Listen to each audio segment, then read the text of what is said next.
still use this? Wow. Oh, okay, so I'll be in the way over here.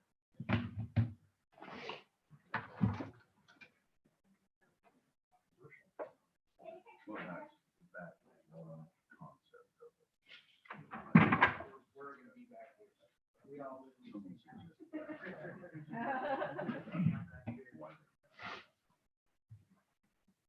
Including the whole parcel in that.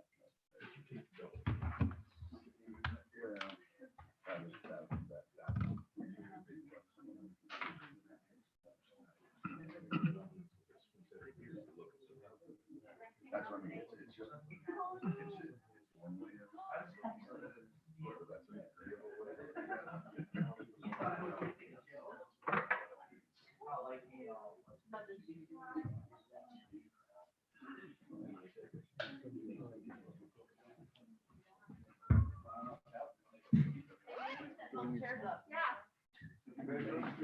Taking my little workout there. Thanks for all your help, guys. Appreciate it. Exactly 6 feet apart. Okay, I'm making some. You guys just bear with me, all right? Nope. No bearing with you. You expect perfection? Yeah, right on. Everybody does. Ah. Well, that would be a good time to plug that and just Yes. and say, hey, there's so much going on here. Yeah. We can do that in a nice way. Thanks, Paul. Thanks, Paul.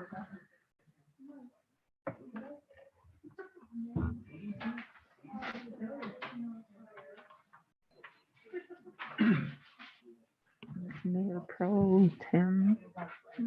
Is it Mayor Pro Tempore? Well, how do you? No, if you want to do the long one, just pro tem works. Pro tempore.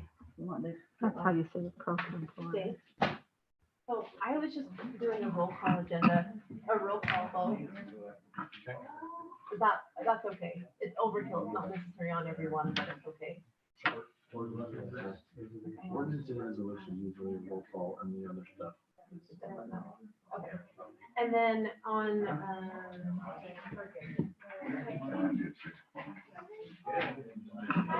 She says she expects some leniency tonight. Does she vote too? Okay. How are you? Doing well. Lisa, are we ready? You had to leave at 3:30 to make it happen.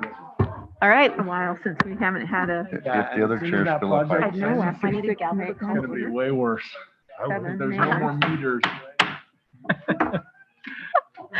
Welcome, everybody, to the South Weaver City Council meeting. It is March 9th. The time is 6 o'clock, and all council is accounted for. The mayor is excused, and she has asked me to chair this meeting tonight. We will start with a Pledge of Allegiance by Councilman Windsor and a prayer by Councilman Soderquist. Please rise. Repeat after me. I pledge allegiance to the flag of the United States of America and to the republic for which it stands, one nation, under God, indivisible, with liberty and justice for all. Thank you.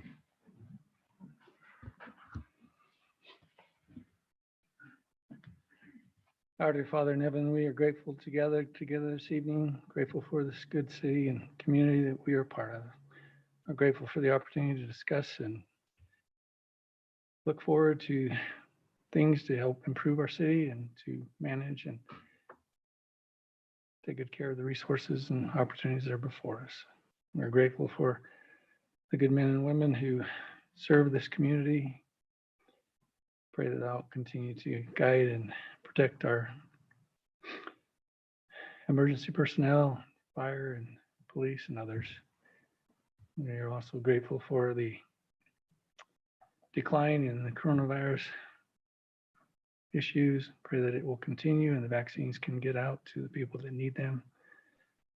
We're grateful again to be here tonight. Pray that that will help us to understand and communicate with each other in a nice and polite manner, and also be able to see clearly the directions that we should take. And these things we ask in the name of Jesus Christ. Amen. Amen. Thank you, Councilman Soderquist and Councilman Windsor. We will go to item number 3, public comment. And do we need to make a motion to go to public comment? Oh. Thank you. Okay, so we are now open for public comment. Please respect the following guidelines. Individuals may speak once. Keep it to 3 minutes. Please do not remark from the audience.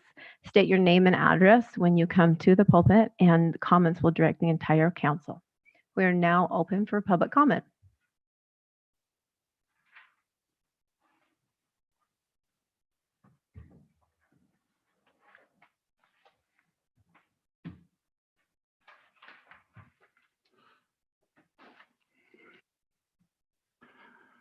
Paul Sturm, 2527 Deer Run Drive.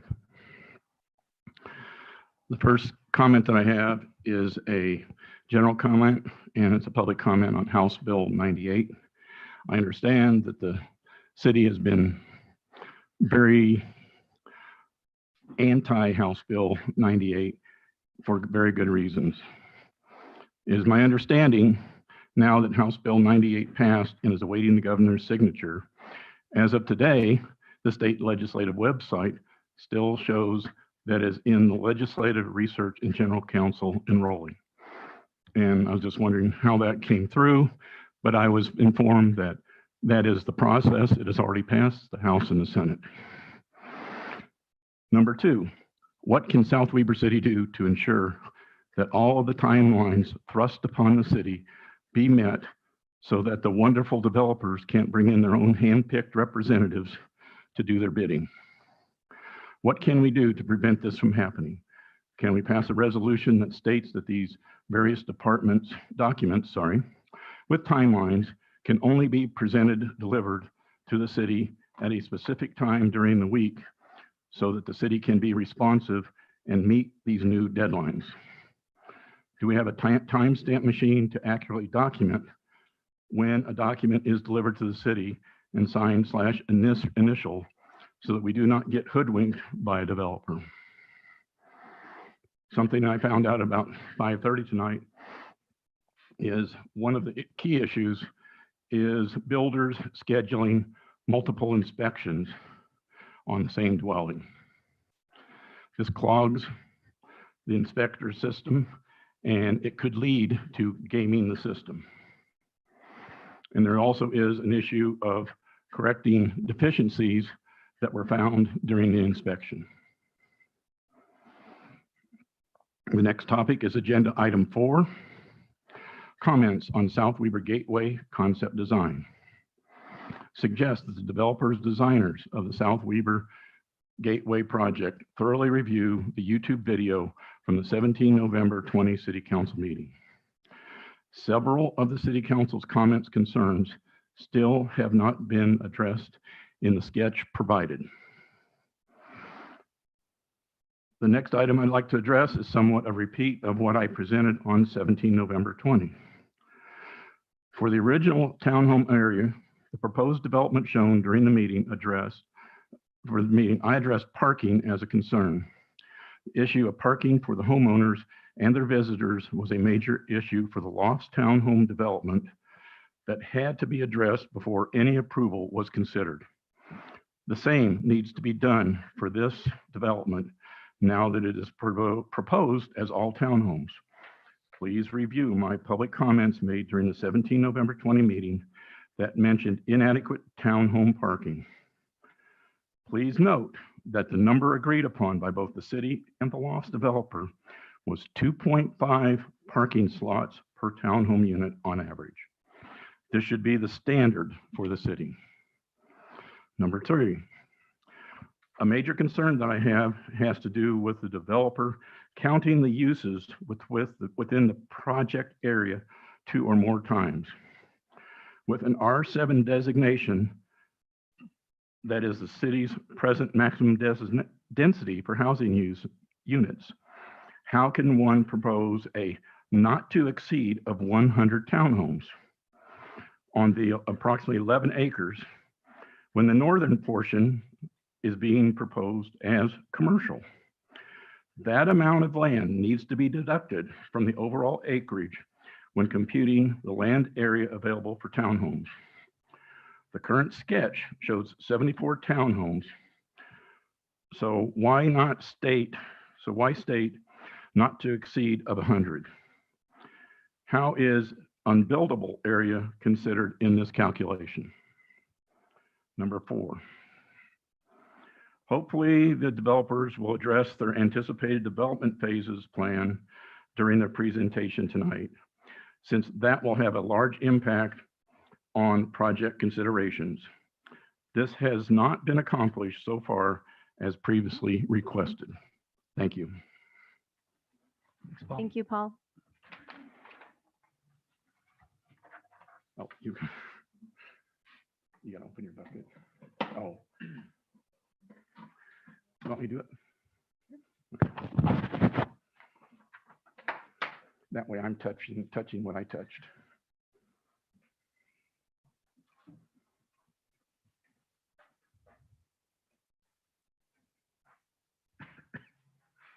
Do we have any other public comment?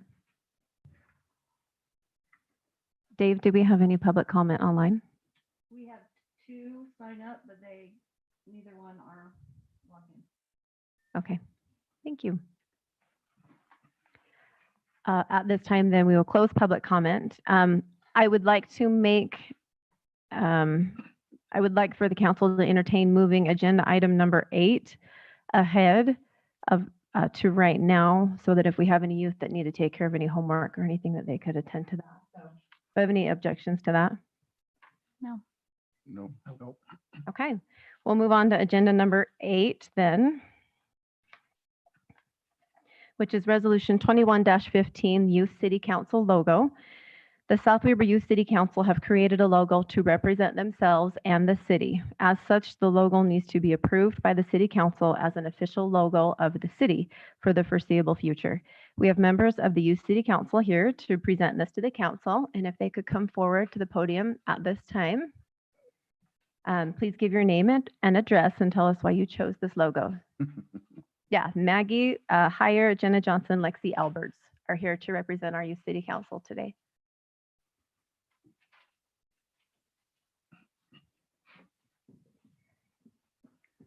So, I'm Jenna Johnson. I'm Maggie Heyer. I'm Lexi Albert. And I don't have the logo pulled up. Will you guys? Okay. Okay. She's Sounds getting good. it for you. So, as Youth City Council felt that having our own logo would be beneficial to our council, city, and citizens. By having this logo, we have the ability to brand and market ourselves to the community and businesses to gain support. This new unique logo makes us a more professional and distinct historical addition to this city. So yeah, there's our logo. No. So the Youth City Council created this themselves. They created a committee for a logo committee within the Youth City Council. They worked on different drafts and they had it voted and approved by their council, and then they're presenting it today. So we have one in color and we also have a black and white option for the council to consider. Jenna and Maggie and Lexi, do you have anything else on this? No. No? Do we have any comment from the council? No, So- I think it looks very good. You guys did a good job. Thank you. Yeah, I agree. I just have a question. Are we doing both black and white and color, depending upon the application? You'll use Yes. either one? Okay. Mhm. Thank you. Is there any trademark infringements if we use this? Okay, just checking. Yeah. Nope, they drew it themselves. Any further comment or question? It looks great. Thank you. It looks fantastic. Okay, then I will entertain a motion to approve Resolution 21-15 Youth City Council logo. Move to approve Resolution 2115, Youth City Council logo. I second. We'll start with a roll call vote, beginning with Councilman Windsor. Aye. Aye, Aye. Aye. Aye.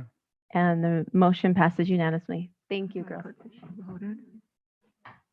Okay, we will go back to agenda item number 4, which would be our presentation for the development concept presentation for the Paul property. During the city council meeting on February 23rd, 2021, the Paul property was discussed as it relates to the general plan and potential development. Colliers International, the potential developer for the property, has updated their concept and is prepared to discuss the proposal with the city council to seek direction on the development plan and development agreement identified by the general plan as needed for this property. So if we could have Brad and Sky, the representatives from Colliers, please give us your presentation.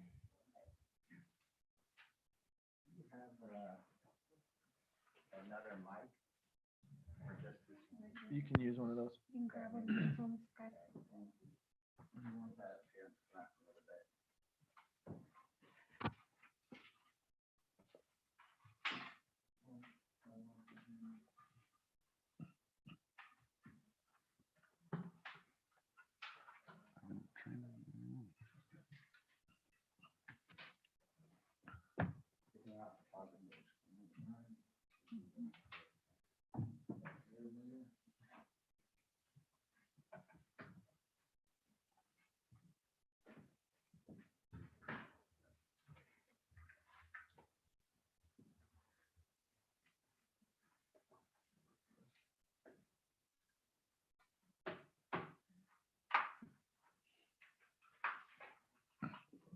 So we made some changes, well, really not changes, I guess, just a better draft.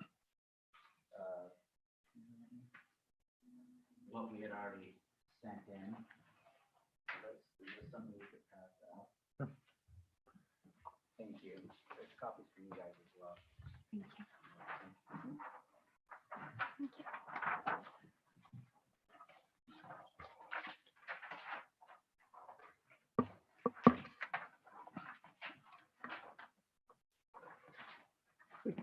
Yeah, we can just. And as you present, could you even just hold that mic and speak into it? Sure. People watching, thank you. There you go. Thank you. Can you hear me okay? Is that better? Okay. So this is the same as what we submitted that you've seen. It's just a little cleaner, just digitized. So, you know, what we're proposing here is based off a direction from our last meeting. So we've got 3 phases. We've taken away all the apartments and just reduced it down to nothing but townhomes. The parking ratio will be way over 2.5. It'll be about 3 to 3.5. Most of these townhomes will have their own driveways. So you'll have, you know, 2 parking stalls in the driveway and then 2 in the garage. So that's 4 per unit. We might have some 1-car garage, smaller, maybe 2-bedroom townhomes, and those would have, you know, a garage plus a driveway that could have 1 or 2. We pushed all, again, from direction from our last meeting, we pushed all the commercial. So there's frontage all the way up to here of commercial. So there's no more residential or parking lot up here. This will all be commercial buildings. The way we see this is phase 1 and phase 2 of commercial would be throughout here. And then the final phase would be here in this far corner, which would be kind of like an anchor tenant, basically, that we would wait for the right or the best retail tenant we could get. So a lot of, you know, we feel like it's important to have that flexibility for everybody so that we have the best user here that would be good for this development and good for the community. So whether that's CVS or, you know, a small neighborhood grocer, whatever that may be, those historically always take more time than smaller retail tenants, right? So that's the thinking behind that. All of this is all still word for word what we submitted originally. So, and again, this is all just from our last meeting, or 4th revision now on reducing residents and getting something that we think city council is more looking for. So, yeah, sure. Yeah, I just wanted to follow up. I mean, after city council last time, and I talked to a few of you, and then we started putting together a plan, and we are going to have the engineer put something together. But we wanted to come and have this discussion with you, get your feedback. I mean, we got markers here. We're ready to hear and kind of work together to try and find something that makes sense, and then we'll take that back and get, you know, our formal drawings done accordingly. And that could be in the development agreement, right? So we could have a little more formal site plan once we know what we got, so. Okay, great. Yeah, could you state your names and Sure. address, please, for the record? So Sky Hazelhurst with Colliers, 4120 Ross Drive in Ogden. And Brad Brown, 719 West, 4350 South in Riverdale. Thank you. Did you guys have anything else with your presentation? We were hoping to hear your comments and discuss, and we're hoping to hear your comments and kind of discuss and, you know, brainstorm. We told this was the forum for that, to bring it here, so. Okay. Thank you. Comments or questions from the council?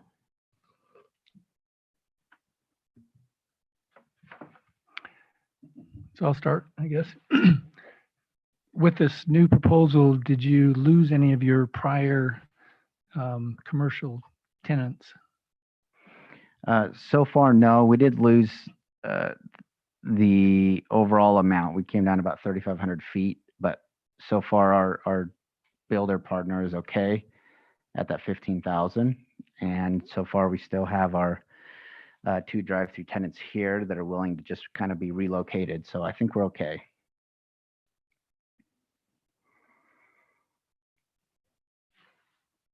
Did you have anything else? Any other questions? Well, you heard the comment about parking. So is your plan to kind of meet a certain parking target per Yeah, unit? we know we'll be way over the 2.5. It's going to be somewhere between 3 and 4. Okay. Other questions or comments?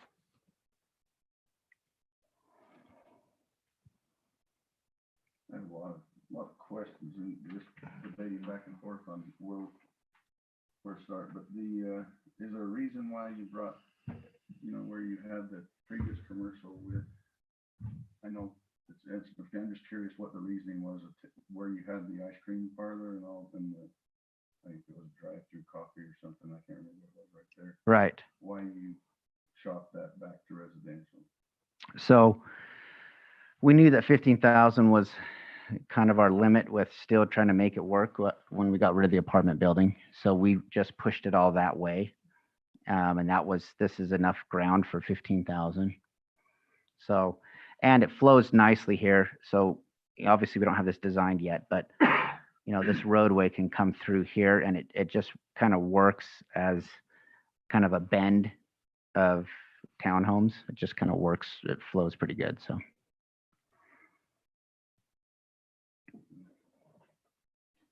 And I still have concerns of going over the R7. That's Sure. the biggest. And it's hard to look at it from this because we're not looking at parking for the commercial and all of that either. So it's really hard to get a true grasp of what we're looking at. But I get it that you got to go start somewhere. So I think 100 units is too many. We said that last week. So I think that was a pretty much consensus. But if maybe others will disagree with me. So those are my 2 biggest comments. Sure. And on the unit count, to quickly speak to that, we're just trying to keep the development viable the best we can to make sure we can keep the quality up and keep it realistic where we can actually build. So we really are behind the scenes doing the best we can. I mean, so we've been cutting apartments, we've been cutting unit count. I understand you're cutting them, but you started at a number none of us even dreamt of. So Sure. But to me, R7 is where you should start at. That's a lot of people coming out onto that road in a very busy area, and I think that's our number 1 concern. Sure. And that's why I'm concerned about it. It isn't whether I want townhouses there or not, or I like the commercial. I like most of the tenants you've talked about.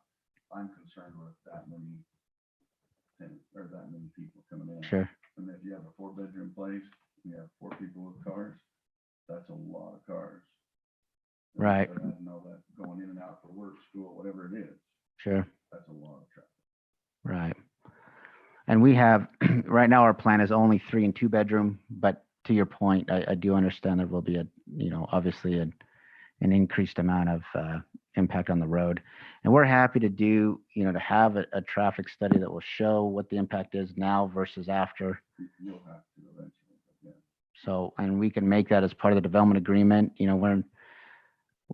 We're fine with that. We're not afraid of that impact when you look at the overall size of the road versus the impact. So I do understand that.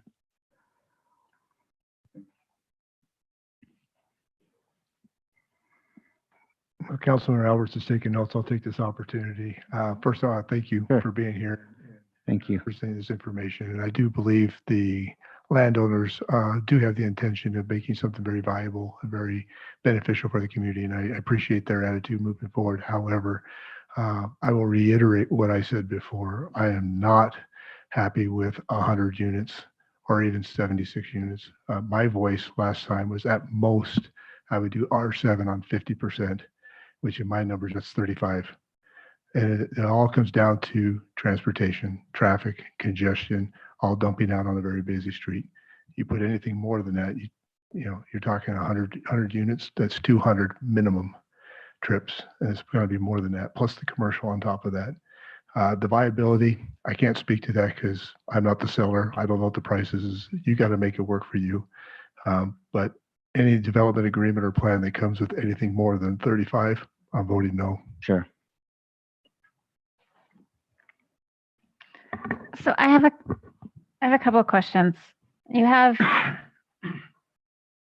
the commercial, it says a minimum of 15,000 square feet, but then on the phases you have 5,000 for the first. Oh, just kidding. I missed that third one. Okay. So 5,000 with each phase for a total of 15. 2 phases. And then the housing is completed. And then the final 5,000 square feet just waits until somebody comes. Right. I don't think you guys are going to be surprised. This number is way too high. I was very clear with you when we met, personally.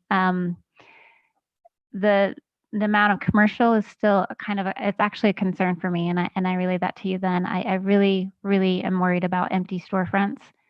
I agree with what's been stated as far as the R7. When we talked, I would like to look into the option of lowering the commercial and therefore lowering the amount of housing. As much as I am worried about the amount of housing, I'm also worried about empty storefronts. So I like the phasing of it. The density is just really too high. So if you can lower your commercial and you can lower that residential, something I'm open to, but it would be residential based off of the residential portion of the property, not 100% of the property. That's my feedback.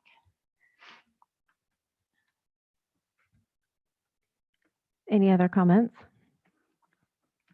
You Right, make I'll some or go. you win? Okay, so whereas this is a unique lot, right? This parcel is different than any others that we have. So we have, it looks like the commercial is maybe just less than 50% of what's buildable. Is that right? Right. Okay. And the 100 units, is that R7 on the entire acreage? Right. Yeah. Okay. It's about 8.5. Yeah. 8.5-ish. Okay. 74 or 7, or if you did 7 on the whole thing. If you did 7 on the whole thing, is 74. 76, but who's counting other than me? Not according to Davis County recorder. I just looked it up. So, respectfully, I disagree. I think we could do residential on the 100% if that allows us. Let me clarify.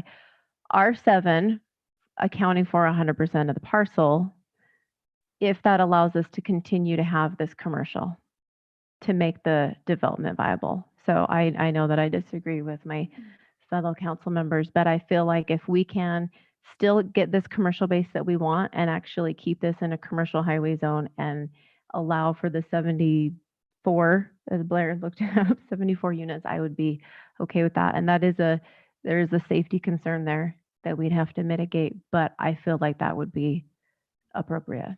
Sure. And that was kind of the the last time we met, the consensus that I heard during that public meeting was that we were going off of gross acreage.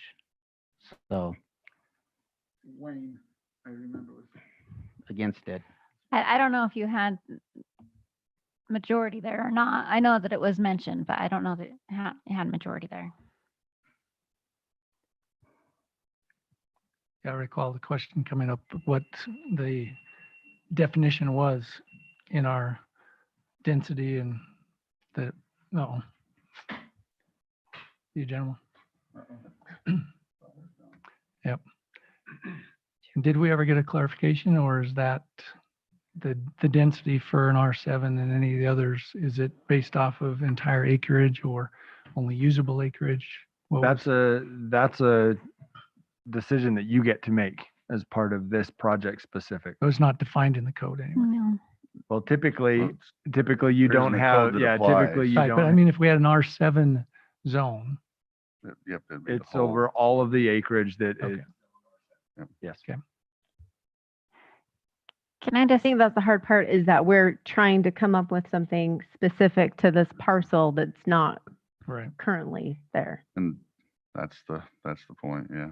can I just make a comment that because we have other properties that have development agreements and hatch marks like this, there is the very good possibility we're setting a precedent. So if we allow 100% property on the entire parcel here, there's a very good chance that it will require that on other properties that have the same hatch marks. So please keep that in mind. Not legally. Noted. Thank you.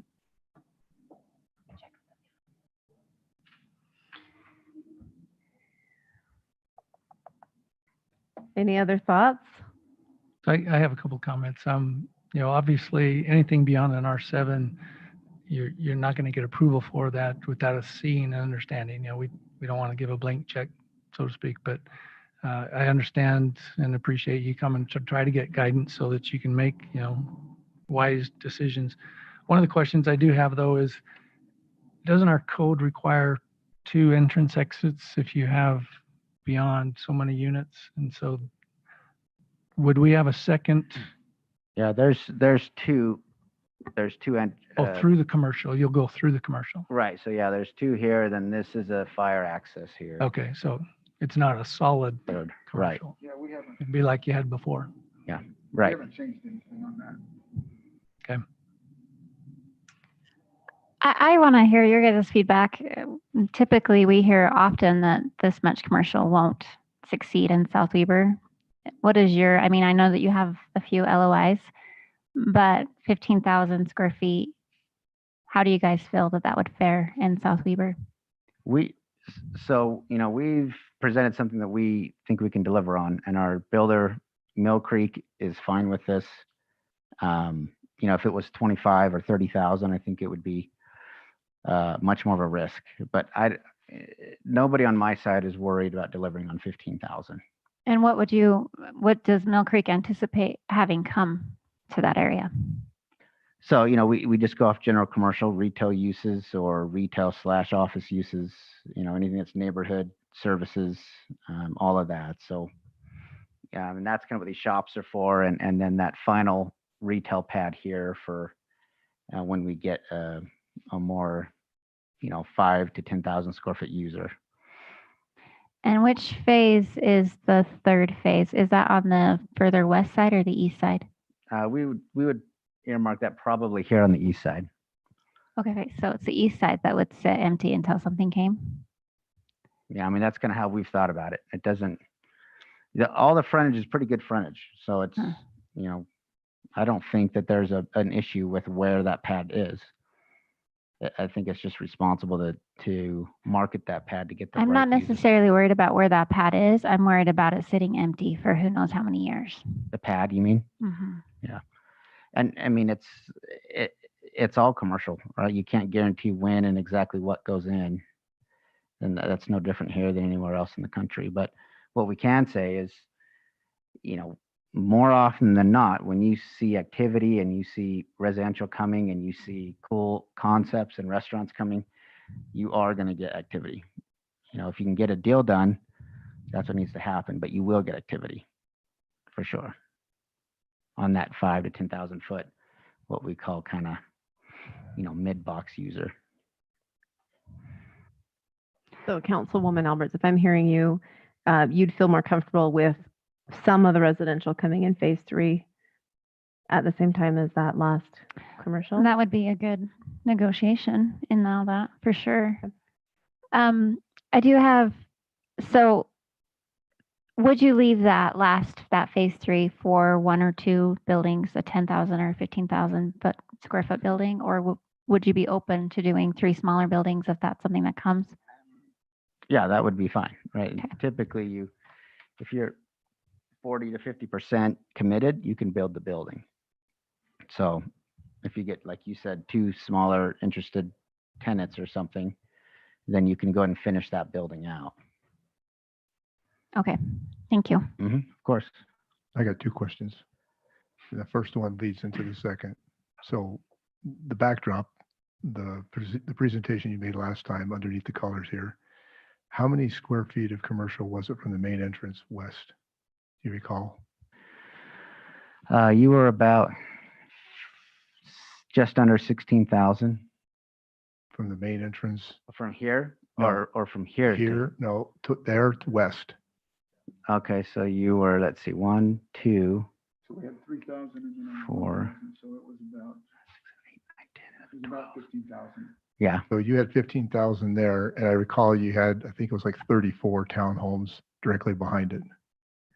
Could you make that viable if you were to sell the property for which the apartments were shown to the east of it? Would that project be viable? No. If there's 34 units, we're just have to, 34 units and you sold a third of the property. you would just be back to the drawing board, to be frank. We just have to cancel the contract, put it back on the market. That's the truth of it. And part of that is the commercial we are getting is being subsidized by the residential. I mean, that's part of our draw is in bringing and advertising to these is good rates.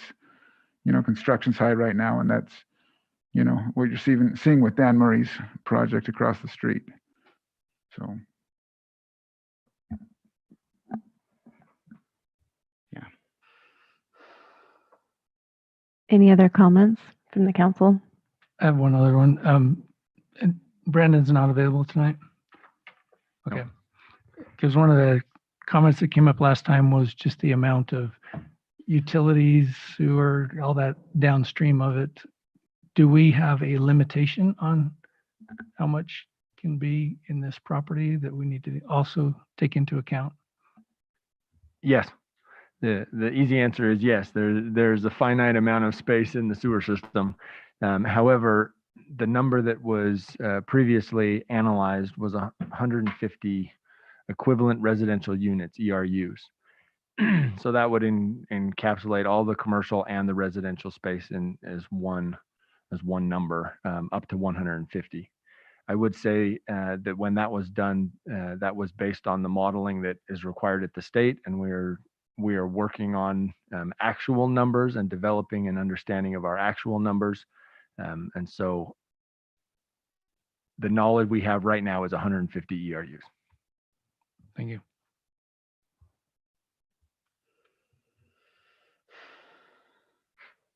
Any other comments? I mean, I will say I do like your phasing, actually. I've been listening and trying to get my head wrapped around. I mean, I think the phasing helps eliminate empty buildings. Where that empty pad is, that's a whole nother discussion. That's in the details of the final concept. The hard part, and looking at it from, I think, all of our point of view, you have a lot of non-buildable. And then we're taking some of that commercial out of it, yet we're giving you some of us are saying, okay, maybe we'll give you the whole property for R7. Well, a lot of that is already non-buildable. A lot of it you're taking is commercial, and then we're condensing it all down into one spot. And so it will seem very tight.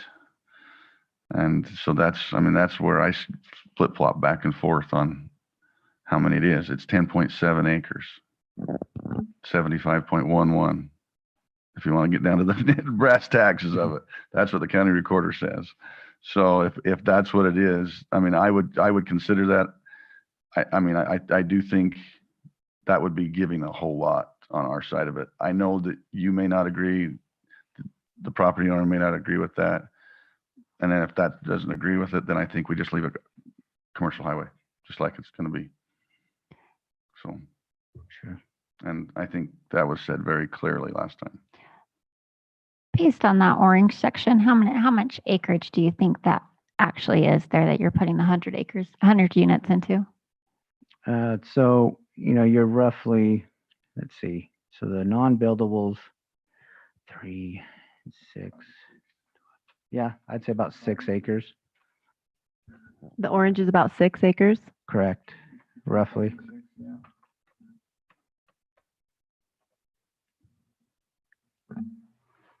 I should get right back to Wayne's numbers.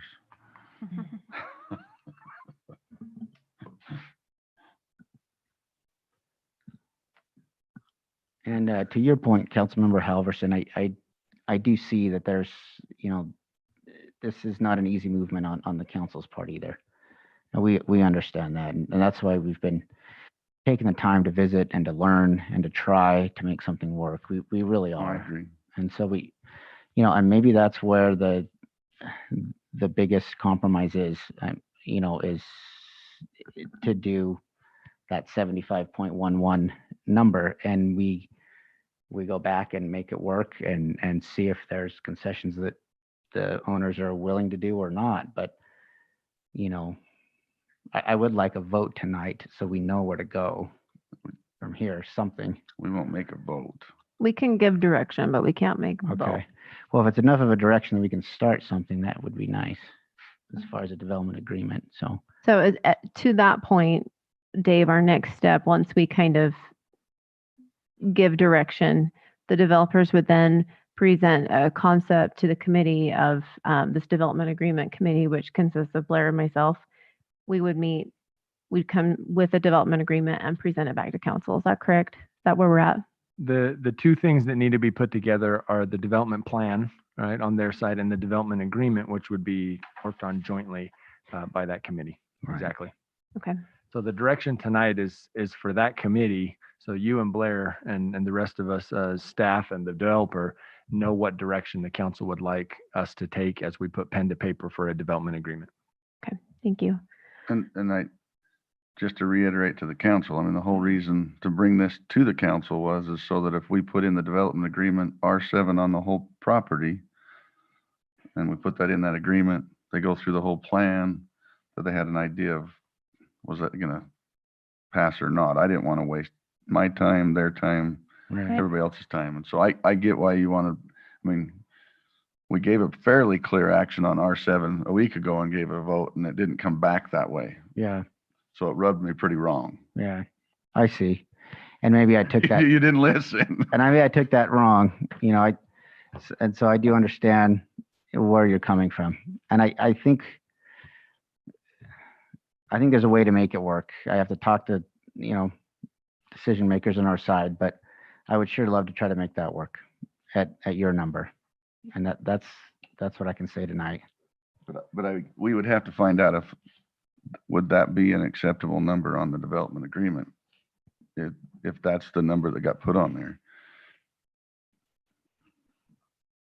And this may throw us off into a completely different discussion, but if there was no commercial and this all was all residential, you'd have the same number of people hitting the street, correct?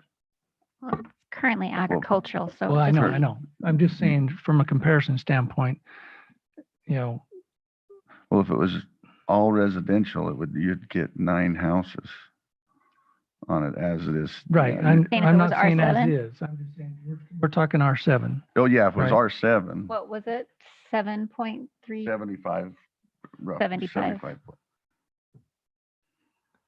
Yeah, Quinn, I think if I understand what you're asking is the difference between allowing the residential calculation on all of the acreage versus just that which would be used as residential is the difference between the same number of residential, but also including commercial on that same property.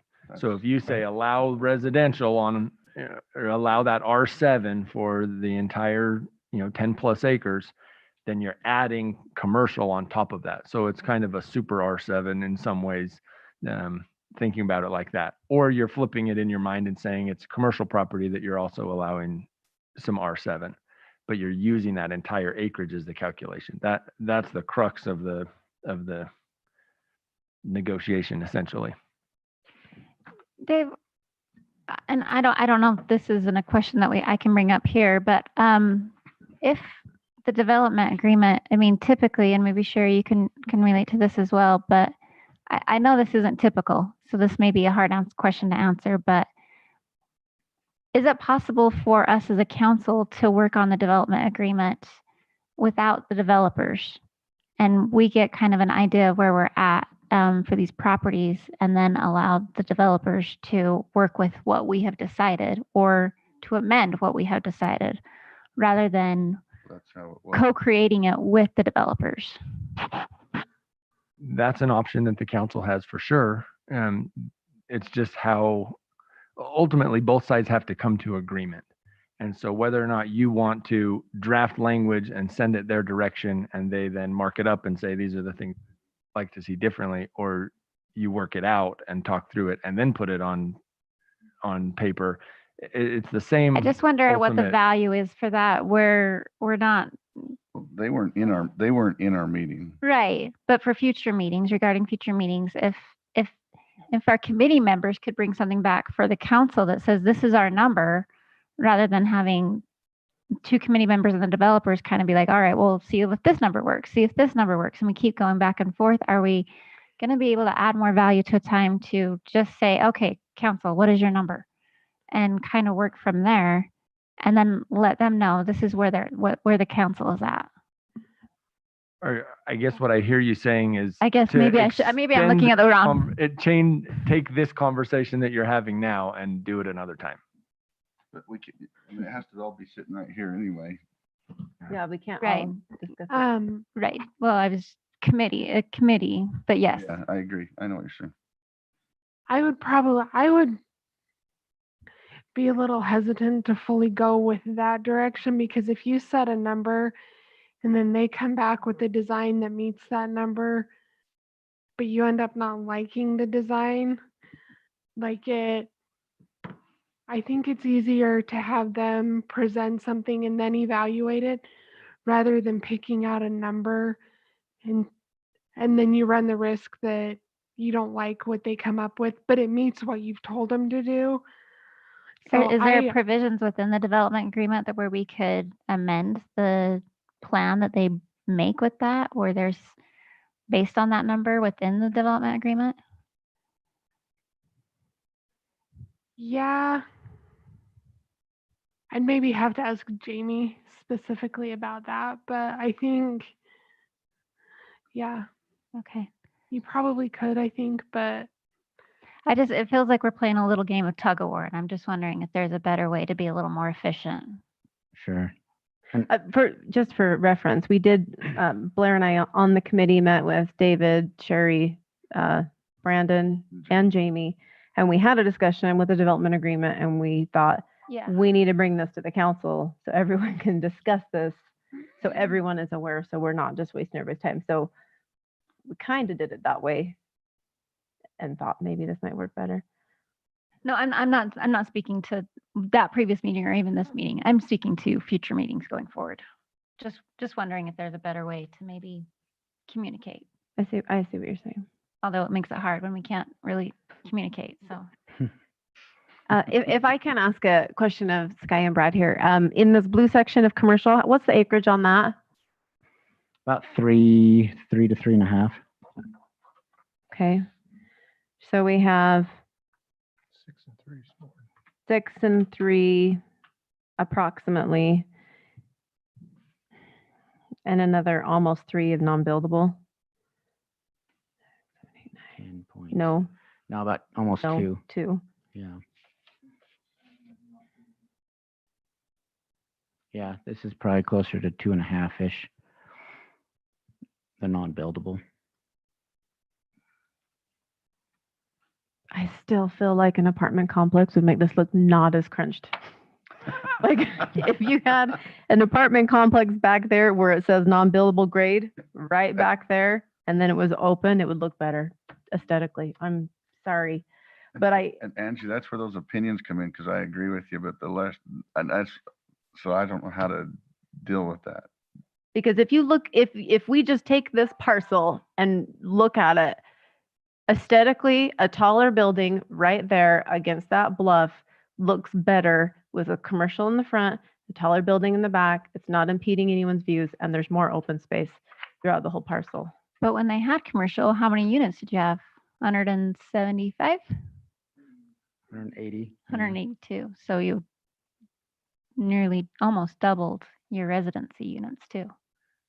And I get that. I'm just saying aesthetically, it would really look better. And we can, no, our experience has been, we've done some development agreements with, South Ogden City. We're working on some in Ammon, Idaho Falls. Once we get to the committee level, it seems to go pretty smoothly. We can add elevation drawings. We're not afraid to commit to building something nice because that's already what we want to do.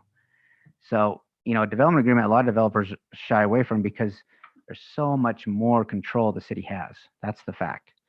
We're not afraid of that. We just want to get started on something that works. So we hope we can get there so we can start with, like I said, elevation drawings, where the pad's going to be, all of that stuff we're happy to work through and make something that works. And sorry, but that's, even if it was apartments, I still wouldn't agree the more than R7. That's why Right. I was saying, Right. I need to take my personal opinion out of it as far as that goes and just say it's R7. And whether I think it's townhomes or apartments, that's kind of up to them. It has to be aesthetically pleasing. It has to go along with what we want in South Weber, Right. in my opinion. But in my opinion, I don't want townhouses, but that's 100% my personal opinion. There's no facts behind it. So, Sure. It's more of coming down to a numbers game with this and us taking our personal opinions out of it. That's what I was wondering about, if we just nail down a number, because it kind of takes out the subjectivity and we have our design standards and things, but Yeah. it gives us that almost a bit more clear direction. This is your number, make it work or don't, like you would if it was just a regular zone that actually had all Right. this code At with least it it. gives us the starting point. Then we can act. But you still have that extra layer of protection, the development agreement, to control what you want as far as aesthetics go.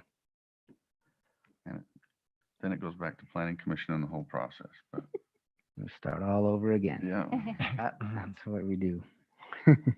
So if I'm hearing, Blair is suggesting perhaps non-committally, I don't know how to say it appropriately, perhaps 74, entertaining a number of 74 Maximum. maximum. Yeah. That's the debate I've gone back and forth on, because to Quinn's point, and I don't mean to debate it, we're adding that number to the commercial. So when you're talking about ERUs and everything else, it'll be interesting when you start at, if we were at 115, 150. 150. Okay, we're not going to get to 150. Never mind. I thought it was 115. We would be definitely maxing at 115. Which is good on your other properties, right? When you bring on more commercial, at least you have capacity along that road, which is good. I understand that. What if we did 75? I'm sorry. Can I interrupt you for a moment? 75%. Oh, she's, that was a bait and switch. I would actually feel way better about that. Okay, so let me direct this to you. 75%, does this still make your development viable? Can we still get commercial? 5% of 75% of the full acreage On R7, is that what you mean? on R7, which makes it, 56. I don't do math in meetings. 56, Sherry says. 6. Sherry did it. 56. With the current builder we have and the contract and what we've tried to negotiate, no. That doesn't mean we can't try to start over. I know the owners of the property don't want to hear that. And neither do I, but that's, no. But if, Okay, I appreciate your honesty. Are you done with? Haley, I don't know if you're done with Blair or not. Are you? yeah, done with Blair. Are you asking for a number? Yes, that you might possibly, I'm sorry. I feel like our residents were very clear. 7 units on the residential side. So if it's the residential area, it's 7 units Of the yellow? of the whatever. Yeah. So whether your residential area is, 50% of the property or 75% of the property, like it needs to be at 7. I'm open to lowering that property amount, but you've got to stay within that 7 units on the high density for me. okay, thank you. Councilman Soderquist.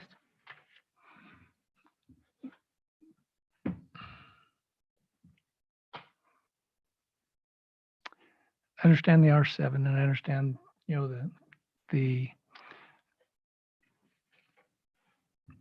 the citizens, push and desire for that. Can you help me understand why the R7 was picked? I mean, is it the number of people? Is it the type of apartments? Is it, what is R7 versus R8 versus R6? The R7 came from a planning commission recommendation to us. I was present in that email in that meeting. I think you were as well, Blair. Mhm.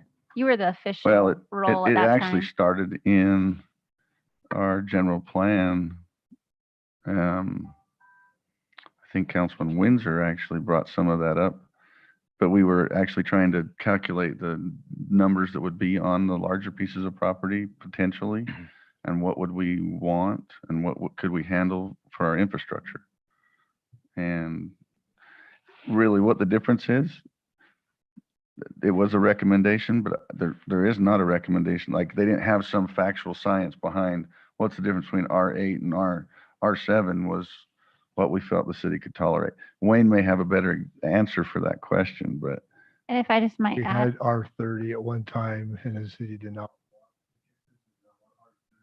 It came down to R13 and we said that's still too high, and we agreed as a council, R7 would be the highest density zone the city will see moving forward. So that's where R7 came from. It's the highest density that we would consider for these mixed use, or not mixed use, but these commercial highway areas. So that's where the R7 came from. well, it also came from looking at our other zones. So we had, our flow at like 2 acres, 2 units per acre, and then 3 to 6 or whatever. And then I think our patio is 4 to 5, and then we jumped to 13. So the planning commission kind of was like, all right, well, this is about how much we increase in each Right. zone. So that's kind of where they came up with they knew the general plan comments were clear. They wanted lower from 13. Their justification was to kind of follow the same increase as there was in all the other. Yeah, That's- percentage you're steps right. or something, yeah. Yeah. That's right.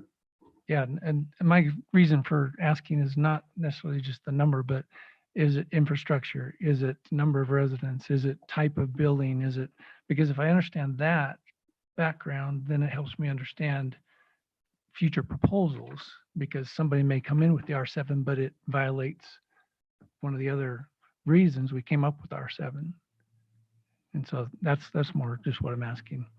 For me, I think I agree with, a maximum of R7 on the whole property, but obviously I think, something less would be more appreciated. The non-buildable slope, I don't know if you can count that or not. Doesn't seem like you should be able to, but I would go with the R7 on at least the residential and commercial.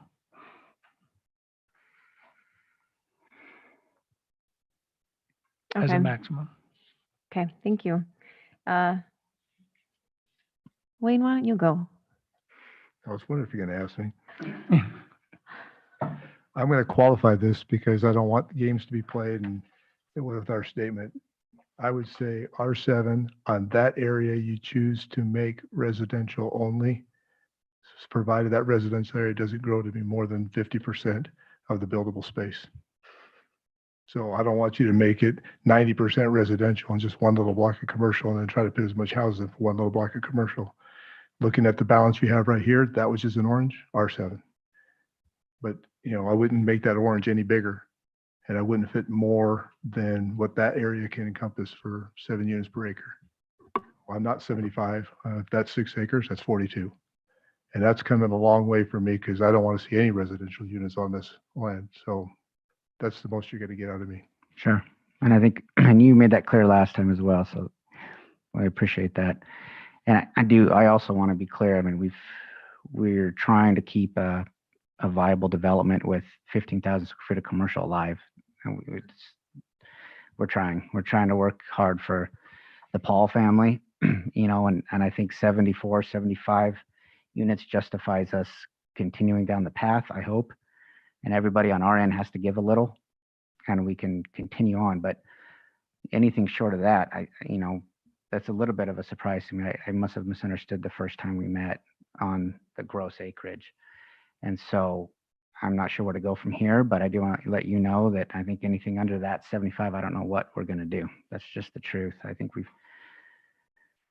tried for this back and forth several times, and we were hoping to make something work. We really were. Well, for what it's worth, Quinn makes a really great point about we're doing residential and then adding commercial to it. But I just really feel like we've been wanting commercial, we want commercial, we want commercial. And then if we say we won't give or take it all to make any of this commercial happen, then I feel like do we really even want commercial? And do we want commercial on the whole parcel? No, because we can't sustain that. So I would entertain the 74, 75 because I feel like that would ultimately give us the best. Can you clarify 74, 75 Units. residential units and the rest commercial? And the rest commercial. Whatever that number we said, 74, does that make it better in any way? 0.5 residential units. Just for my own We're all over the board. PTSD, can we do not 74? I've been thinking that the whole time. 74. Stop 74? It has a bad connotation. 75? 74 Well, is not- 73. you don't want to put 74 on there. Good to know. Okay. Is that clear? Sorry, that was just for levity. That's not really a If that is enough of a direction, we can at least have a starting point, and then the developers can work on their development plan and we can meet as a development agreement. So, do we I have mean, three well- council members that are saying they'd be okay with I feel like we're kind of all over the board. Do we? We have 70, we have 100. Okay, let me go back. R7 on 100% of the parcel is I my would- understanding I would for Blair, Quinn, and myself. Okay. I thought you were 75%. I said I would feel more comfortable with that when she said it, but I was 75. I said 75. She's saying 100. He's saying 75 total said Oh, units. 70. 75 Sorry. units. Percentages and units. Gotcha. Okay. I didn't go for the bait and switch. It wasn't a bait and switch. But here would be my suggestion.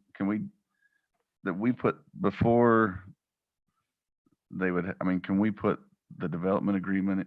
We're not going to sign any development agreement. I'm just talking, have us put the language of the development agreement together, review it as a council, and then let them take it and, we'll have feedback from the council on that development agreement and know whether it's acceptable or not. And then let them put their plan in to match the development agreement before anything gets signed. Nothing. It won't be in place. But that way the language is done and they're not paying an architect to draft it before it's just going to get, if it's just going to get rejected. I think that's a really good plan. And we're not wasting our time. We're not wasting the staff's time. and I- all that to do the plan reviews, an architect to draw it up, all Sure. of that. Because if it doesn't, if we don't all agree to the language, we need to start over. Or amend it. Or amend it again. We need to give better direction, I that feel okay? like. I think that's fine. Ultimately, I think that's what the developer wanted initially was let's get a development agreement in place that But we will not sign one though. not until- sign it Okay. until And there'll the there'll plan probably be goes with small it. revisions even after the council reviews that hopefully the commission can be a part of. And, small red lines, typically we have our lender look at it, just to make sure something doesn't flag some checkbox somewhere, right, on finishing your construction loan. So there'll be little things like that, but I'm happy with that decision. I think that would be great. It would save everybody a little bit of time, and so, sure. Okay, well, if we have direction, thank you for your presentation. I say let's move on to our next agenda item. Okay, thank you. So just to summarize that direction, so there's no misunderstandings, the direction is for the committee to draft development agreement language and bring that back to the city council for review before sending that on to the developer and working through the drafts of that development agreement. Yes. Okay, Yes, thank you for the summation. thank you. Thank you. Okay, moving on. Action item, agenda item number 5, approval of the consent agenda, which includes minutes from the 2021 meeting and February 16th, 2021 meetings. Do we have questions or comments from the council on these?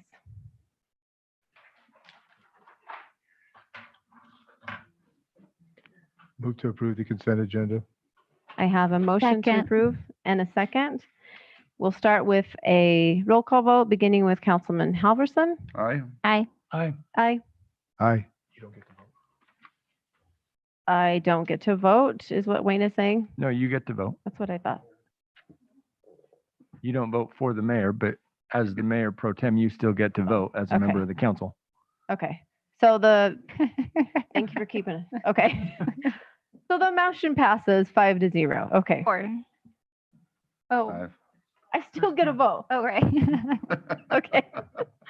Okay, next agenda item, number 6, resolution 21-13, interlocal agreement for paramedic services. This is one that Chief Tillman has been working with the county. So Davis County has been working closely with all cities and fire districts within the county to facilitate the transition of paramedic service providers from the Davis County Sheriff's Office to the various cities and districts. Staff presented an overview of this transfer in concept during the January 31st, 2021 budget retreat. Tonight's agenda item is to consider the proposed interlocal agreement that would commit the city to the transfer. In summary, the agreement outlines the following. Davis County will cease providing paramedic service no later than December 31st, 2022. Each city or district will provide a commitment in writing by June 1st, 2021 to provide paramedic services no later than December 31st, 2022. Davis County will cease collecting property tax revenue to pay for paramedic service no later than June 30th, 2021. Each city or district will provide funding to pay for paramedic services no later than August 30th, 2021. Davis County will continue to provide paramedic services until other entities are prepared to provide that service, i.e. licensing, staffing, equipment, etc. Each city or district will pay the county for paramedic service at the rate of the current tax rate value in the city or district until each entity is prepared to provide that service. A paramedic team is defined as a minimum of 2 licensed individuals. Standard response time is acknowledged as an 8-minute response on at least 90% of the calls. All right, that was a long summary. Dave, if you would take a moment on this. Thank you. I appreciate the chance. I know that we have talked about this on more than one occasion and appreciate all the dialogue that's taken place so far. We do have a special guest here tonight that I wanted to introduce, Ken Leatham from North Salt Lake. The city manager of North Salt Lake has been involved in this process from the beginning and is here to provide a little bit of an outside perspective, kind of a regional perspective on what this does, and be able to answer any questions that the council may have outside of just what Chief Tolman and I have been able to provide to this point, although we're both still here to answer any questions internally as well. But I'd like to give Ken Leatham a couple of minutes to say a few things on that regional perspective. Thank you. Well, thank you, David. It's good to be here, and it's great to be in a different city. Welcome. You don't know how much of a relief it is to not be in my city meeting tonight, but to be in yours. So we argue over developments all the time, though. So you're in good company there. I think I would say this. David's right. I did start a long time ago on this project. Things in Davis County right now, conditions are really perfect to make big changes in Davis County. This particular change is one that is really needed in the county. And if you let me, I'll talk about a couple of those changes that many people think need to happen right now. And some of the things that have changed is we have a county commission that's willing to make the changes. We have a sheriff who's willing to and has a commitment, a personal commitment to make the change. So the first thing I'd say is this should be considered an improvement in the level of paramedic service countywide. And I don't think the 15 cities in the county would do it if we weren't improving the levels of service for the citizens of Davis County. And by the way, that number of citizens is growing, and it's growing rapidly. And that's the other reason why there's some urgency to get this done, even though the timeline is still a couple of years out. So I think as a group, we felt as though we wanted to make a change to the way the service is delivered. And that's different depending on which part of the county and which public agency you belong to. But for those agencies where the sheriff is providing law enforcement and paramedics in the same employee, we're all in agreement that that model, while it worked a long time ago, and it might be a great model for rural areas, it's not a sustainable or good model for urbanizing areas. And so it really needs to change, and the sheriff and the county commission are committed to changing it. I think that's a great change in the service delivery model where we separate law enforcement from paramedics, and paramedics move towards emergency medical response, which is typically a fire department function in most urban areas. And so that's really, as we look countywide and we look at stations and delivery of service and response times and a lot of analysis from fire department professionals, not just city managers who think they're the smartest guys in the world, but they're really not, guys and gals, sorry, because we do have some females, but real professionals who, these guys over here in the corner, who know how long it takes to get to a call, who know how many people it takes to administer aid to someone who's having a stroke or a heart attack or other emergency that really requires time to resolve, and personnel. The other thing that this really solves is we have some funding and financing inequities in the county that as we grow get bigger and bigger. And that just really needs to be resolved. And so the reason that the countywide tax is going away is so that all 15 of our public cities and the county can come up with a better funding strategy for countywide paramedics. Now, it may affect you in your city much differently than it affects where I live in my city, or where I work, that is. And so every city is different. Some cities are having to raise property tax to do this. And I don't know what the question is in front of you guys on your personal, on your city's taking over of paramedic services, but it does impact everyone differently. But I just, if I can answer any questions, I'm happy to do it. But I'll just say that this is a great change for the county. There's a lot of people working on it, and I just recommend that you consider it carefully and adopt the agreement. Thank you, Ken. You. Do we have any questions or comments from the council?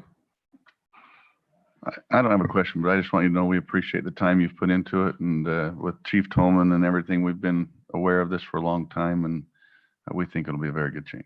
Yeah, thank you. Yes, Thank you. agreed. The hardest part of the whole thing was just coming up 89 from North Side. Yeah, everything else is pretty easy. Yes, thank you. So I do have one question. This agreement starts and there's nothing written into the language to review it other than it shall not go beyond 50 years. And at that point, we're forced to rethink it. Is that, I mean, we start it and we just go? It doesn't have a review period or anything?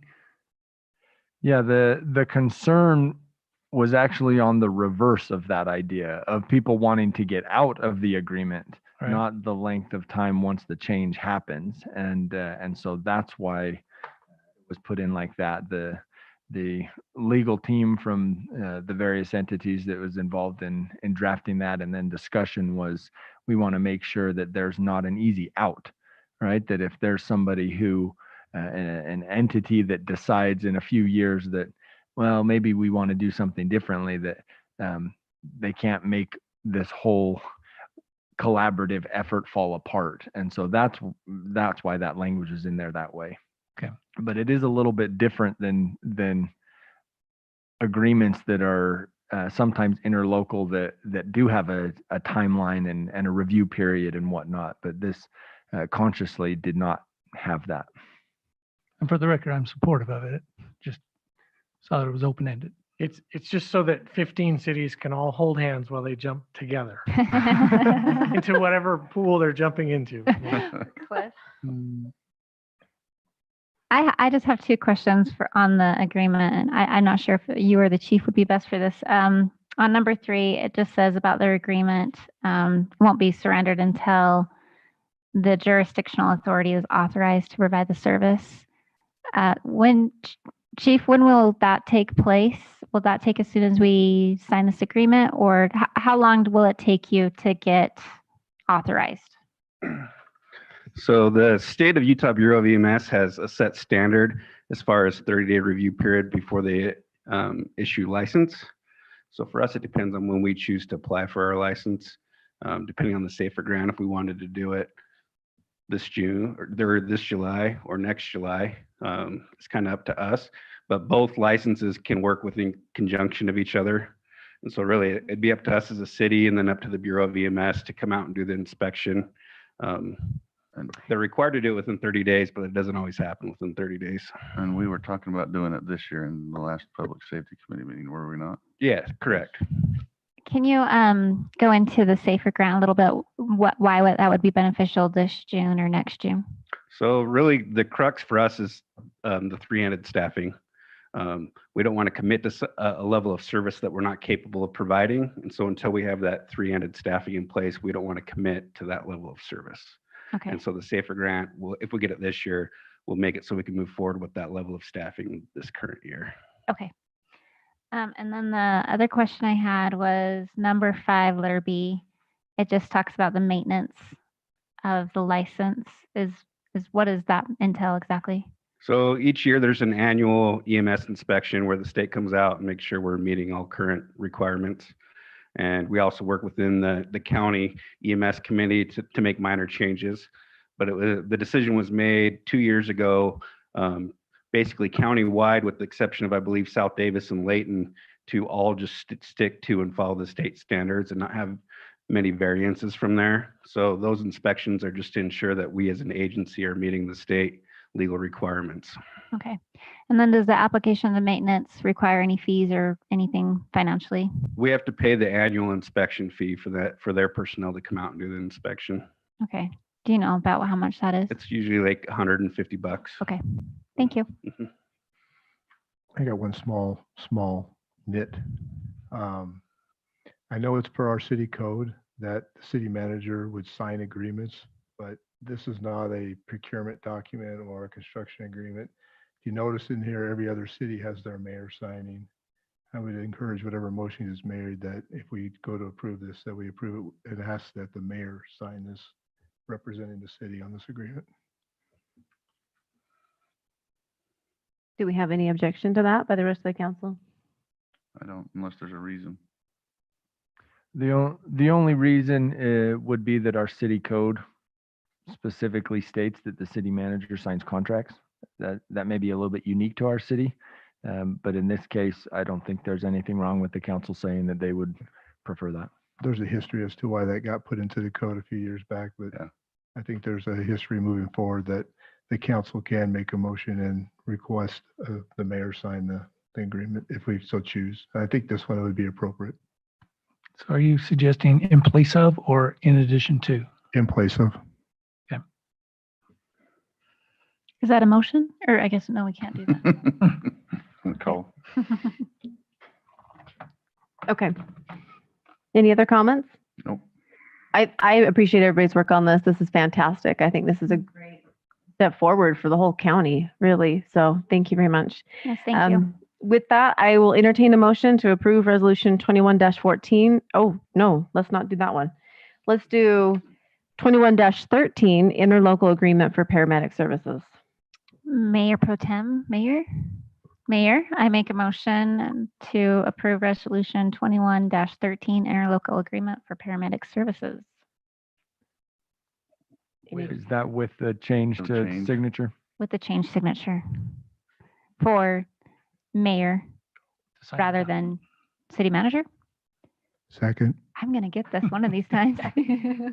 Okay, we have a motion and a second. Let's start with a roll call vote, beginning with Councilman Windsor. Aye. Aye. I Aye.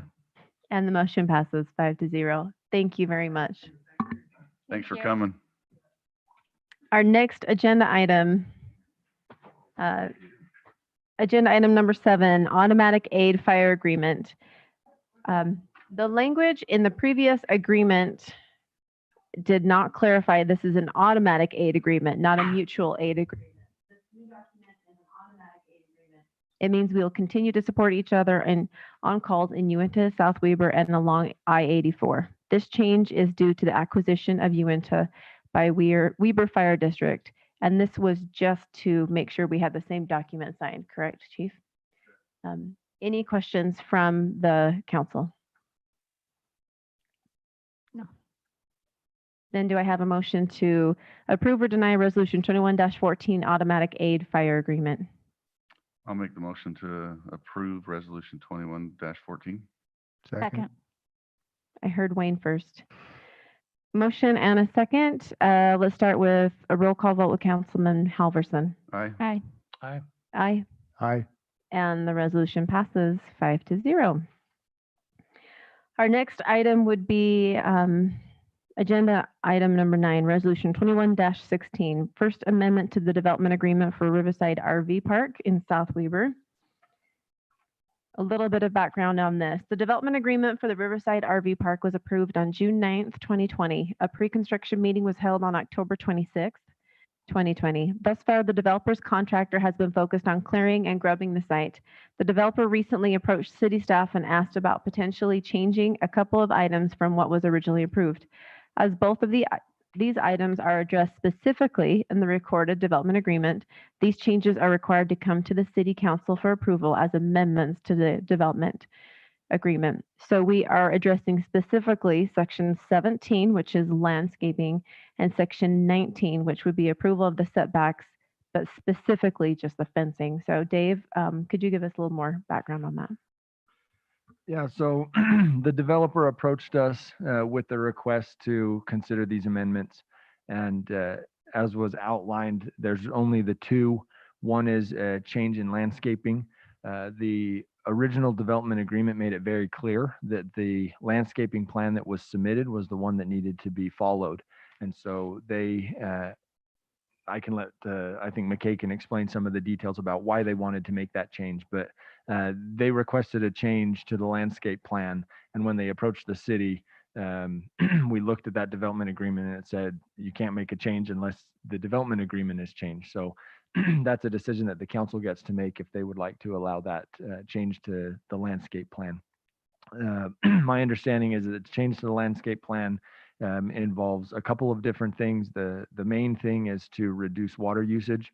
There's not secondary water over there, and so to reduce the amount of culinary water usage, there's a request to reduce the amount of lawn turf and replace that with other materials. From a water usage standpoint, I think that makes sense. From an aesthetic standpoint, that's in the eye of the beholder, and I guess people get to make that decision on what they think. The other main change is the section on fencing, as you brought up.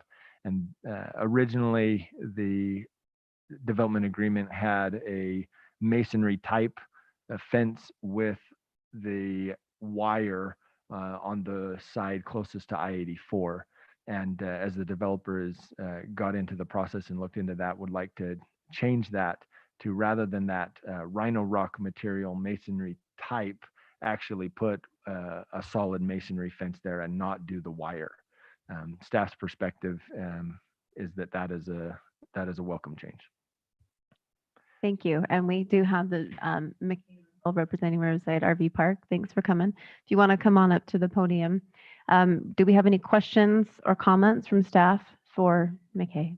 Staff or council? You can hold your comment. Okay.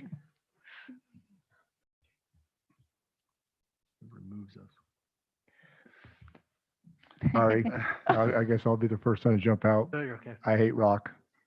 I'll just tell you, I just don't like the aesthetics where rocks get kicked all over. Is there a reason why you couldn't put in a native grass that takes 1 year of watering to get it to grow, and then you don't have to water it after that? It just grows during the spring. You cut it down once and it stays there. I mean, no maintenance, no watering, and it's not rock. Is there a reason why you're preferring rock, and convince me why rock's the right thing to do? Mike, are you there? Yes. Sorry, I'm jumping ahead. I'm McKay Winkle, developer of 855 East Cottonwood Drive in South Weber. Mike Bird's been helping us on this project. He's a little more well-versed in the landscaping, and I'm probably a little more well-versed in the fencing. Mike, can you speak to that point on the rock where we took out the native grasses? I was thinking that there was, instead of rock, we were using some of the on-site excess mulch bark that we procured from the site. But could you field that question? Yeah, I'd be happy to. Can you hear me okay? Yes. Yes. Okay, great. So yeah, my name is Michael Bird. I live in Mapleton, Utah. As McKay says, I'm part of his team here in developing this project. In developing projects over the years, and I think most developers would agree, when you hear native grass, it's great in theory, but oftentimes what happens if you do mow it once, what that will do is it will kill the native flowers that we had originally proposed in it, and it really just turns out to look like dry weeds. And I guess what normally happens then is you have a field of weeds. And with that being said, we felt like that's not something we want, especially down the road, 5, 10, 20 years down the road, to just have this as a barren, dry weed area. So what we propose to do is, in place of the native grass that was originally proposed, we have we've saved piles of wood chips. So what we'd like to do is use wood chips in lieu of the native grass. Now, one thing we're going to do too to help is, let me back up. So of the 102 sites that we have on this property, our proposal is to reduce the grass down roughly 60% to save on water. But it also, I think aesthetically, it's going to really give us more of a mountain wilderness, camping in the woods feel around the perimeter of these sites. And in doing so, we're going to install chat underneath these wood chips. We're going to have a better look than rock. I agree. I don't like the landscape rock look as well. And again, our hopes is one, conserving water, but number two, we don't want people to feel like they're camping in some suburban area. And this will give it more of a camping feel if we use these wood chips in place of the grass. And real quick, I'll add, as you can see on the site, I mean, we have an overabundance of chips from kind of grubbing the site. You do specifically call out on the east, you call out gravel. Mm-hmm. Yes. Yeah, there will be some gravel in there. Yeah, that is correct. And it's just to add diversity. But yeah, I guess what I said is we didn't want gravel in place of grass on the whole site, just for, the reasons of aesthetics, which I had mentioned. I have a question. So if you go ahead and do bark has to be replaced about every other year or so. So is your intention to replace that and keep that maintenance up every other year, or is it just going to dry out and turn into old bark that's deteriorated? Yeah. Our hope is that we do get more of a deteriorated bark look, which we have more of a forest bed type look. But we are aware, that is correct. There will be a time where that will be need to replace, but we don't anticipate it being anytime soon, just because of that would be our favorite look, to have it more of a deteriorated forest cover.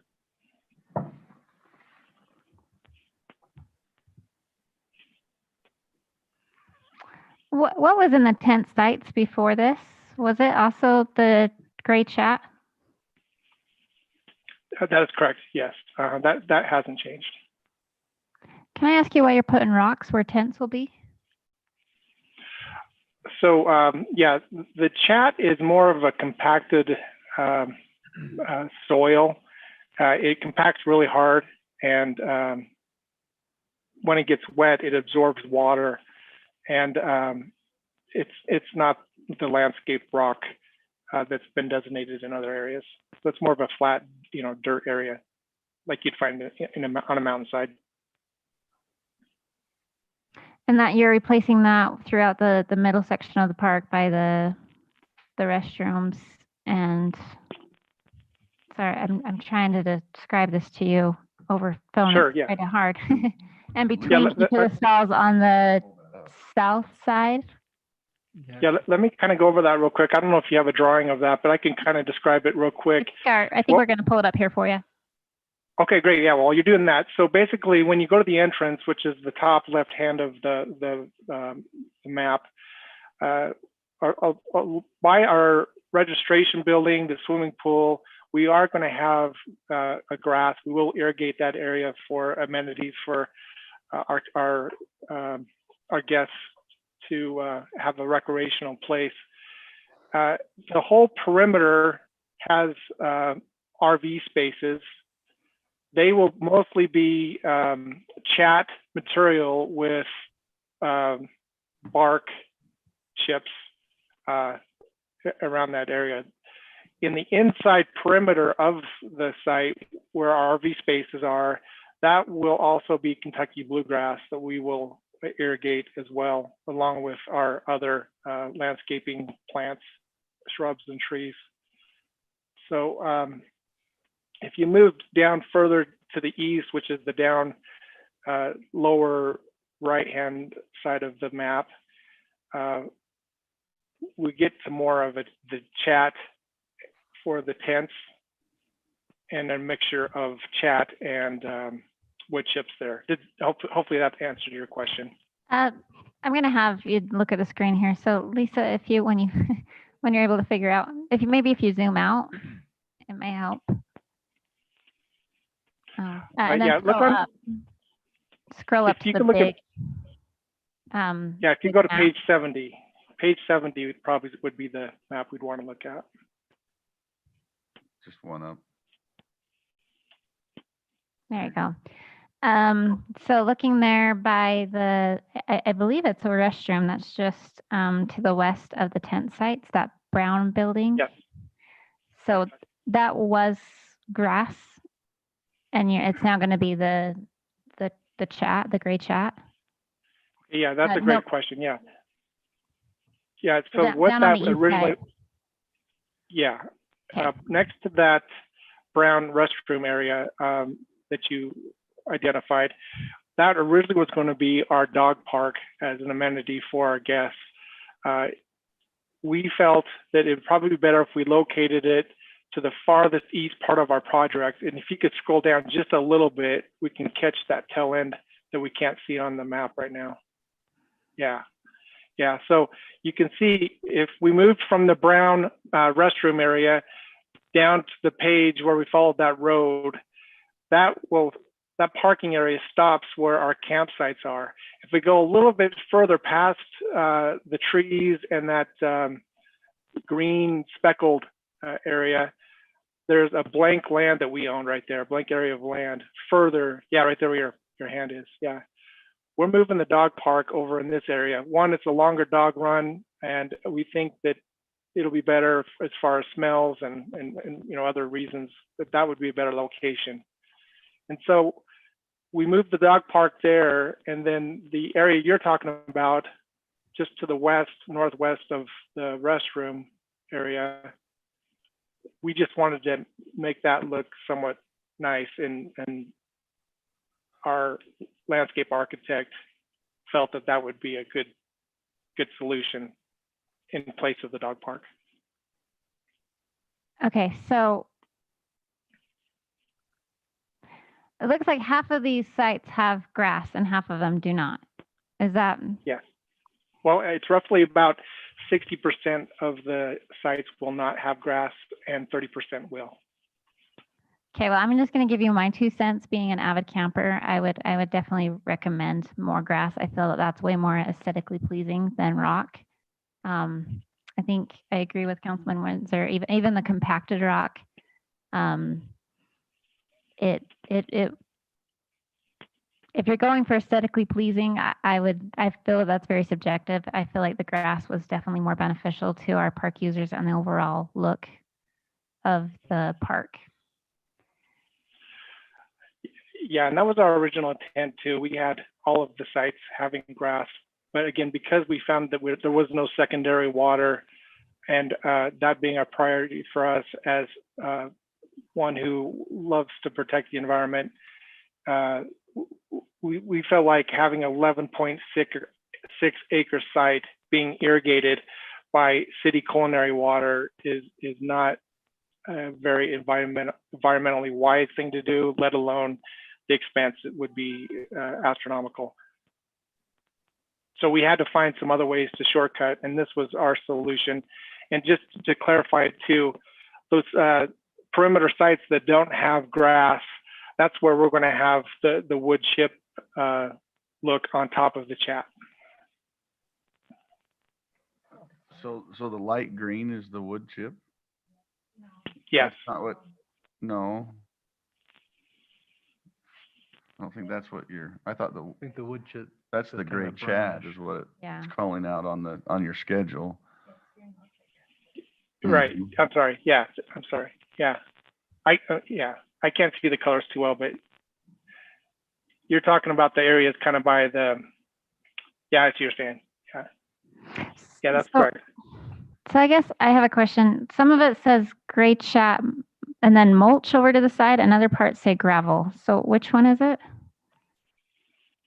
Yeah, the picture is pretty small. I can't see where you're identifying, but just to tell you, from having the meetings with the Berg landscape architect, our landscape guy, our plan was to put chat around the perimeter units, spaces, and then having wood chips on top of the chat. But where the tent sites are, it's the same color. So that would just be the chat. There'd be no mulch on the tent sites. That's correct. Yeah. Yeah. Can I just back up? We're under the assumption that secondary water is not available. I mean, that's the premise for this whole thing. Do the other residents along Cottonwood Drive not have secondary water? So I can speak to that a little bit. The takeout for the secondary water is on the other side of the bridge, and then it goes down those lines. I think that's the Riverdale Bench Canal Company. I think it feeds down to the golf course. We haven't been able to, the way that flow is structured, it's like a time that you get the shares. And as we looked into it with Brett Schneider, if we bought any shares, it would be, we really wouldn't have any time to use them because we have to get them to the next user that's way down the line. And so it was really, really challenging. I don't want to say impossible, but not able to really do that and use it right there because the next user is so far down the line. We're still working with them, hoping to try and do that. You do have the opportunity to buy shares out of the Riverdale ditch. We've tried, but they're only available to current users first. We've lobbied a couple bids to try and do that, but have not been successful. Because they're actually, the properties in South Weaver Irrigation Company's boundaries, but due to their location, they're not able to service them. Just because I was asked that question earlier. Right, and to add to that as well, in talking with the company, irrigation company, they said that these water rights do not come available. And so, you know, to hope that down the road we'll be able to get some water rights, just that in and of it's by itself would be hard to, you know, design an irrigation plan on something that's unknown. But to, like McKay's point, it is in their view next to impossible to because of the hours that they have the water shares to take care of us and their people who have the water rights down the way. And it's not a complete impossibility yet. We're still working with them. They actually want to move their takeout upriver. We've been working with Trout Unlimited to improve that habitat there. And they can come across our property, which you've said that they could. They just need to find a way to do the pipeline, which actually part of the reason is for the fence change is it gives us a little bit more space there, where that's where their canal could potentially be accommodated, which we're trying to work for them. And they need like a 36-inch pipe to go there. And so we can create a little bit more space with hopes that it would work better to get those water shares eventually. So we're trying to accommodate them, but don't have a solution. Riverdale Bench Canal Company, I believe. Brett Schneider is the guy I've been talking to. Yeah.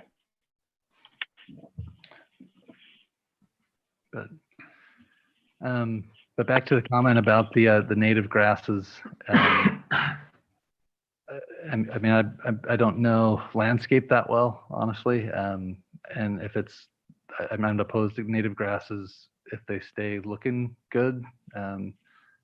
Sometimes that's kind of code word for weeds. And so it doesn't feel like it would be that nice, but if it's, you know, doesn't require much water, I'm not opposed to, especially by the river, that area, leaving that more native grasses. If that's. Are you putting weed barrier under where you're putting mulch? Yeah, weed paper.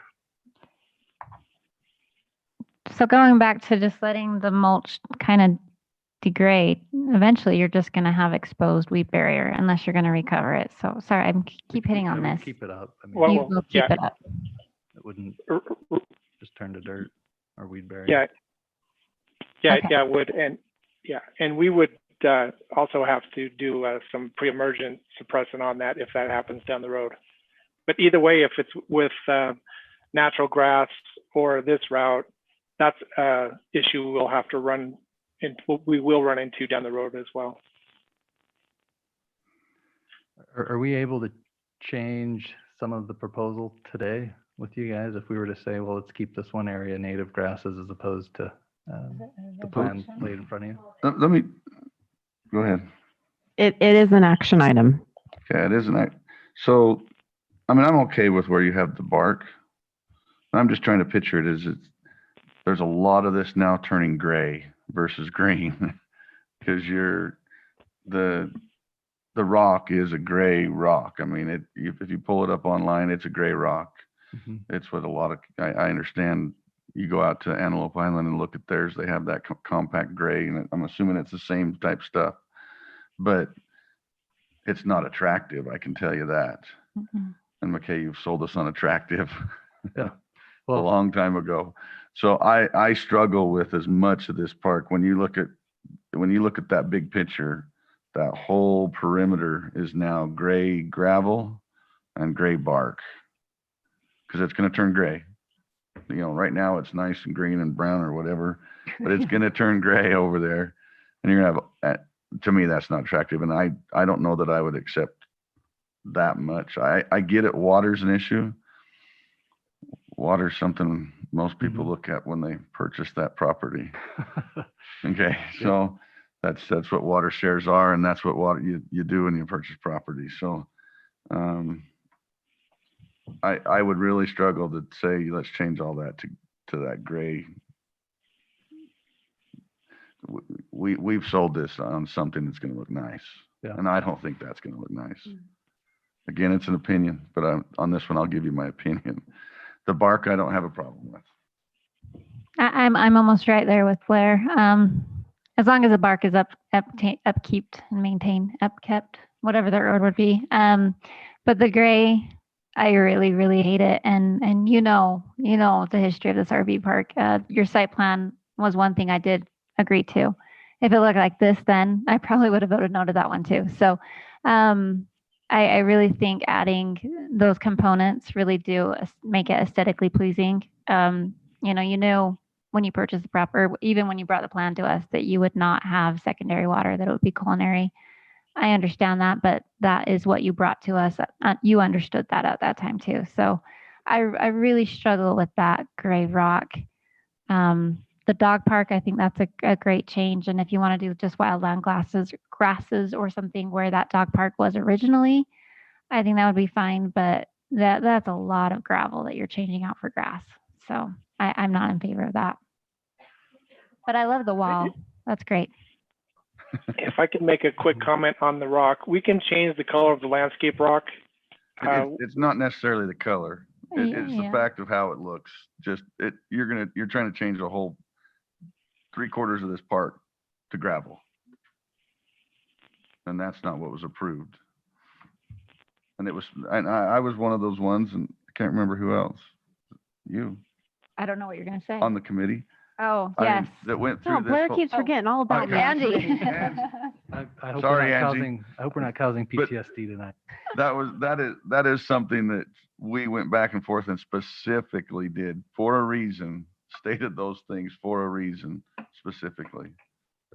And I mean, I hadn't even got to the wall yet. I do think the wall's a great upgrade. We actually talked about that as our initial first choice. But yeah, I mean, I think the masonry wall is a great add to the park. I really do. We're going down the line, or do you want? Yeah, go ahead. And- Go ahead, Quinn. Wayne's biting it. I like the wall. I like the bark. I don't like the rock. Short and sweet. Remind me, Mike or council, is on the river side, all behind those the RV Bark. spaces there. That's bark. Yes. If we were to keep that all native grasses and still keep some of the other changes, that wouldn't do it for you. I hate to disagree, but native grasses is another word for weeds. And they will be brown and it'll be a fire hazard. I don't agree with that. And I've got 40 acres that, doesn't turn brown, but like you talk about, you do get weed mixture in there. So it's a combination of the two. You can get some drought tolerant type of grasses in there that doesn't require a lot of mowing. And there will be a lot of shade there too, to hopefully not have to water a lot. Yeah. On that. There are some drought tolerant grasses, not weeds, that you can use. So We got to disagree once in a while. Councilman Instead of native, Sotoka. I said drought tolerant grasses. They're on grass. And I take a couple of weeks of water. So I agree with the wall proposal as well. Just one more question. Sure. You know, if you had gotten, you know, the agreement to not put in, you know, the grass secondary water, I guess what was your plumbing plan, sprinkling plan? Is that going to change? Or I think how are we- you we gonna, have how are you done- gonna water everything? I think if we had secondary water, we'd have more sod, more kind of softer grasses. I guess I'm going back to your original proposal. Your original proposal was to water, you know, culinary and hoping to get secondary. Yeah. So you were going to put in a sprinkling system everywhere. Mhm. I would want you to still do that. We'll still seek that for sure. Yeah. So even if the council had approved, you know, all these other things, you wouldn't have changed. You would have still done the sprinkling system. Yeah, I can answer that, McKay. So yeah, we would have had a secondary water line installed just for irrigation to use that secondary water on there. If this was approved by council to reduce the grass along units by 60%, we would have adjusted the irrigation line accordingly just to irrigate the interior units with the Kentucky bluegrass and over by the amenities by the registration building. And I guess where I'm going, I heard the comment that you're still looking at possibility to get secondary, and so I would encourage you to stay with the original plan, because that's the best option, the original option. And so if you deviate from that, then it's, you know, we basically have thrown out the best option. So I agree with a lot of the comments that have been made. I would like you to still try to figure out how to get some you know, water there so that you do the original plan. I don't know how much it costs to do culinary versus secondary. I know there's going to definitely be a cost. I know there's a water shortage and they're asking us to reduce this coming year. But I agree. We want it to look nice, and we approved it for the original plan, and I'm just not comfortable with the proposals. Can I just make one quick comment? Because I don't want to belabor this, that we would reduce the amount of grass significantly where you show bark. All along the riverside. I mean, even if you went along the opposite side where you're showing bark, that's reducing the grass significantly. Yeah. The parking spaces is basically, in my mind, is, or whatever we want to call it, is where the only spots I'm disagreeing with changing it. So, yeah. I mean, I'm okay If with. I could make, I'm sorry, if I could make a comment on that. The areas delineated in the brown area, that was supposed to be originally native grass, and there wasn't going to be irrigation lines to the native grass areas. That was just going to be naturally watered by Mother Nature.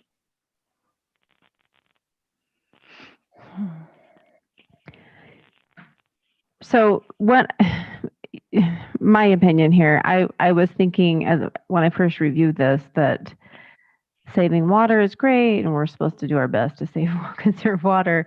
But then after I looked at the pictures of what that looks like, it does look like a lot of asphalt is right there. I do not mind the mulch around the outside, like Blair said. I think that if the mulch is upkept, that's great. But where all these RV spots are, it would just look like a paved paradise and put in a parking lot. So that's my take. The wall, fantastic. I love the wall. So I think we're all in agreement on the wall. What does council feel about the mulch around the outside, as Councilman Halverson brought up? I would agree to that. Mulch on the outside and grass in between all of the sites.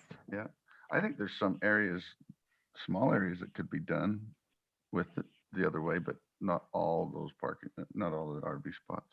I think maybe what Blair's trying to say is where the RVs should be grass. You know, there's that section where the dog park was. I still don't like the gravel, but if you wanted to do bark there or something, that might be something. But I think it's the gravel in between all of those RV stalls that's a significant amount of gravel. So, just out of curiosity, if we go to the mulch, do we want to put anything in the development agreement about it being upkept? Or is that part of our code regarding mulch? That'd be part of just our regular code, wouldn't it? Yeah, upkeep of yard and landscape is part of regular Okay. code. Okay.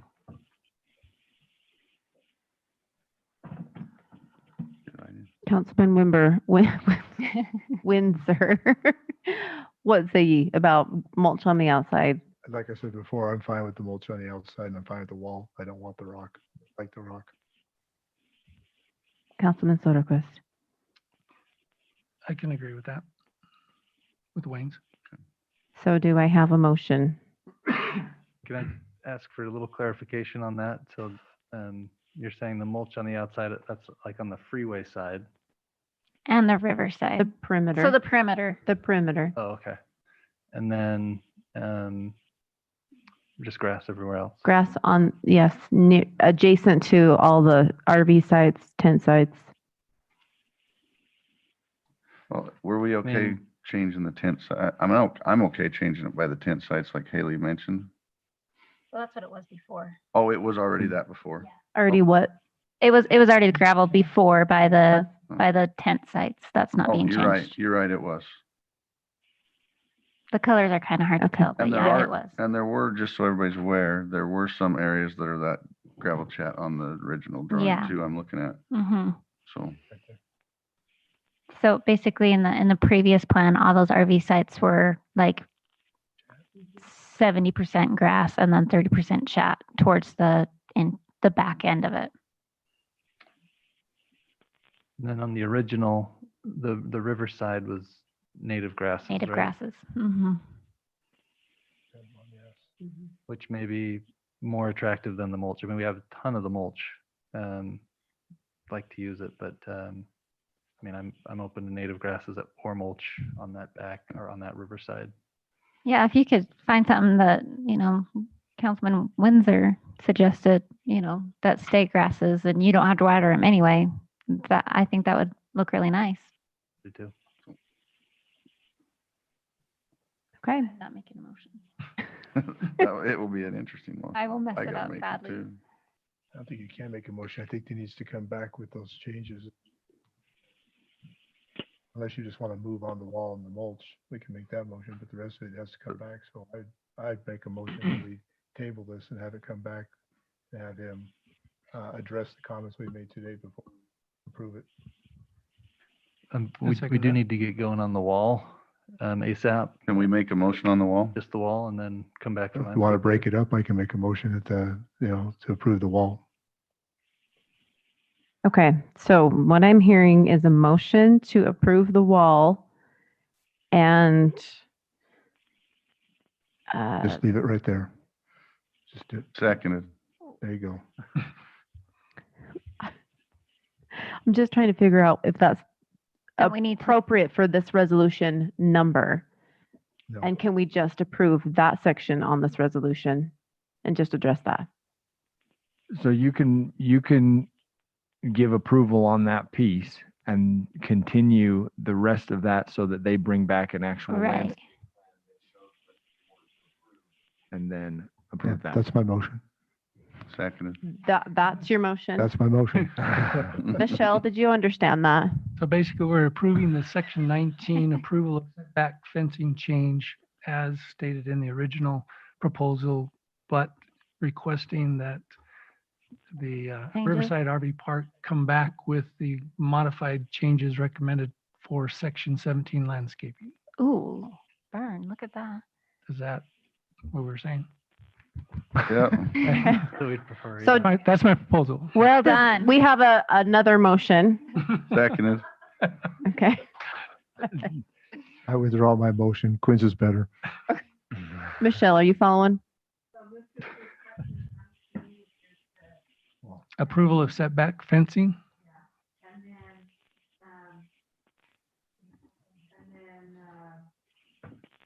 Request they come back with alternate proposal.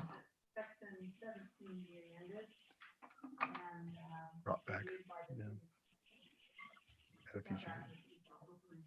Yeah. I think that sounds great. An Thanks. approval. and then I have the council. Sure. Okay, so we have a motion and a second. Let's do a roll call vote, starting with Halverson. Aye. Aye. Aye. Aye. Aye. The motion carries 5-0. Clarification, Halverson seconded that motion by Quinn. Come on. Thank you. Okay. Great. Thank Thanks, you very McKay. much, McKay and Mike. Moving you for your time. on. Thank you. Thank you, Michael. Thanks, McKay. Thank you. Okay, we have a discussion item for agenda item 10, which is our digital sign upgrade. Okay, bear with me.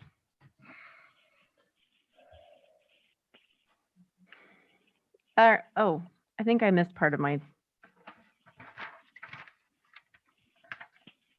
Just kidding. Here it is. Okay. Here is the background. We have CARES money available and has been allocated for the upgrading of the city's digital sign in front of Maverick. The Public Safety Committee was tasked with researching and evaluating options related to improve the quality and safety of the sign through relocation, raising, or retaining its current location. The Public Safety Committee recommends upgrading the sign in its current location and increasing the safety of the area by working with UDOT to reduce the South Weaver Drive speed limit to 35 miles an hour and placing at least one flashing speed limit sign for traffic heading west on South Weaver Drive. The committee evaluated the following ideas in its deliberation process before settling on the recommendation above. So all of these ideas were considered. Location options. Current location diagonal northeast across the intersection from its current location. The north side of South Weaver Drive on Staker Parson property near the berm. The south side of South Weaver Drive close to the storage sheds. Placing the sign on a pole. All locations above were also considered for a pole sign. Improving safety at the current intersection, it was discussed to lower South Weaver Drive speed limit to 35 or 40. Convert far right lane on South Weaver Drive approaching 2700 East intersection into a right turn only lane. Move the northbound 2700 East stop line forward. Convert the far right lane on 2700 East approaching South Weaver Drive to a no right turn on red. Add a flashing speed limit sign on South Weaver Drive westbound. Add reflective circular mirror on northeast corner of Southwest Drive and 2700 East intersection. That should be South Weaver Drive, excuse me. And the committee determined that visibility of the sign is best in its current location. Other options were not permitted by UDOT or did not fulfill the visibility purpose of the sign. A pole sign is the most expensive option for the city and removes the donated work and character of the sign provided by members of the community. Sightline concerns were alleviated with a lower speed limit. Flashing signs would increase awareness and hopefully compliance with speed limit laws. The stop line was moved forward by UDOT previously as far as they were willing to move it. Right turn on red and right turn only options are more drastic measures that the committee felt are not needed now, but could be reevaluated as traffic increases in the area due to continued development. Did everybody follow along with that? Yeah. Okay. I'd like to turn the time over to Blair or Haley on our Public Safety Committee as they discuss this. We have Chief Tolman here in case we have any other safety issues we want to talk about as he's a member of that committee as well. So Just a quick, and I think Haley and I talked a little bit about this afterwards. I mean, just a little bit of clarification. And Dave, you did a very good job at writing this. But I mean, the committee did determine that one of our best options to pursue at this time was to change the speed limit. I don't know if we considered that the sign is currently in its best possible location permanently. I think we decided that with the sign meets code. It has the proper, per our code, per UDOT's code, that it has the visual sight lines required. And then we would far exceed those when we reduce the speed limit. The speed limit was not just a factor of the sign either. The speed limit is a long-term thing for the rest of South Weaver Drive. the school, the new Paul development, everything along there, we felt like South Weaver Drive should have a lower speed limit anyway, not just for this issue, but specifically to this issue, it greatly, when you look at a sight line for a 35-mile-an-hour road versus a 45-mile-an-hour road, is drastically different. Even if we would just lower it 5 miles an hour, they were drastically different and much improved. So I think the consensus was that we would lower the speed limit, put the sign in, the flashing speed limit signs, which have helped greatly, and then we could purchase the new equipment with the CARES money. That the sign can always, the sign itself, the way I understand it, could be reused even if we ever moved the sign. The screen itself, maybe not the rest of it, but the screen itself, which we want to purchase, could be reused if we do it. But to spend the amount of money that we were talking about, which I believe was upwards of $60,000 to move this to another location that we don't even know would be an approved location, or if we could even get it done, we did not feel that that was feasible at that time. And I think it's prudent to lower the speed limit and to move forward with the CARES purchase. So did I misspeak on that, Haley, at all? You did very well. Any questions? For the record, my husband said if we pass this 35-mile-per-hour speed limit sign, I have to sleep on the couch for a week. So I thought about it driving home tonight, and it was like, oh my gosh. yeah, I've been thinking about it driving back and forth more a little bit too. But South Weaver Drive does change. It's more windy and it's a worse road, but I mean, South Weaver Drive does change as soon as you leave South Weaver to 35. So this is something that the city would petition UDOT to change the speed limit. We don't have the control to change this right now. The consensus or the committee was recommending we petition UDOT to change the speed limit, but South Weaver puts the signs up and does it and pays for that to be done. Okay. So my take on this sign, I feel like where we have a timeline for this CARES money, our decision really is, are we willing to pay for an upgrade to our sign that we have right now and revisit this, the location and the traffic as development comes in, or not? Because I don't feel like we would be able to even afford to remove it or to move it anywhere else with our CARES Act money, right? Agreed. So 35 is really harsh. Well, 40 was discussed. 40 was discussed.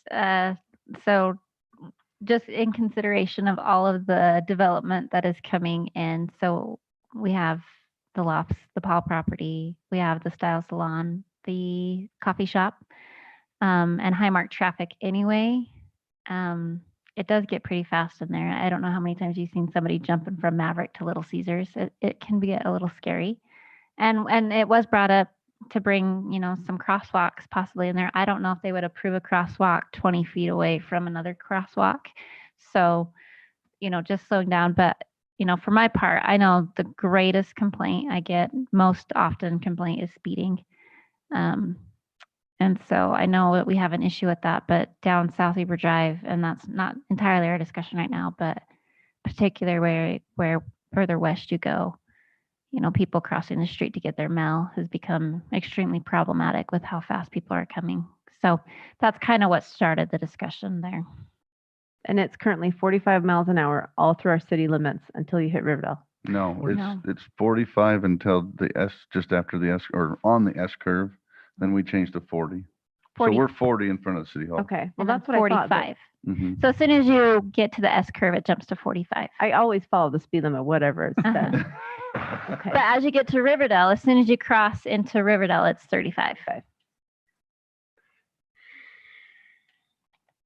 Can I add that ultimately UDOT makes the decision? This would be us making a request to UDOT. That was one of the two questions I had. Was one, have we done this before with UDOT? Do we even have an idea of whether it'll work or not? I mean, whether they would approve it or not? I don't know that. I know that Brandon met with got representatives on some other items today, and he was going to ask. That wasn't the right group with UDOT to get this type of approval, but he was gonna broach that subject and see if there was specifically. I believe, and this is just anecdotally what somebody said to me, is that there was a study done by UDOT on the speed of this area at one point, and that may have been when they first put it in. I don't know, and that's how we got the 45 there in that area. So I don't know if they would want to repeat a study or if they have protocols that they would want to follow before making some type of decision. But ultimately, the decision resides in their hands, and we would just provide evidence and reason and request for them to make that change.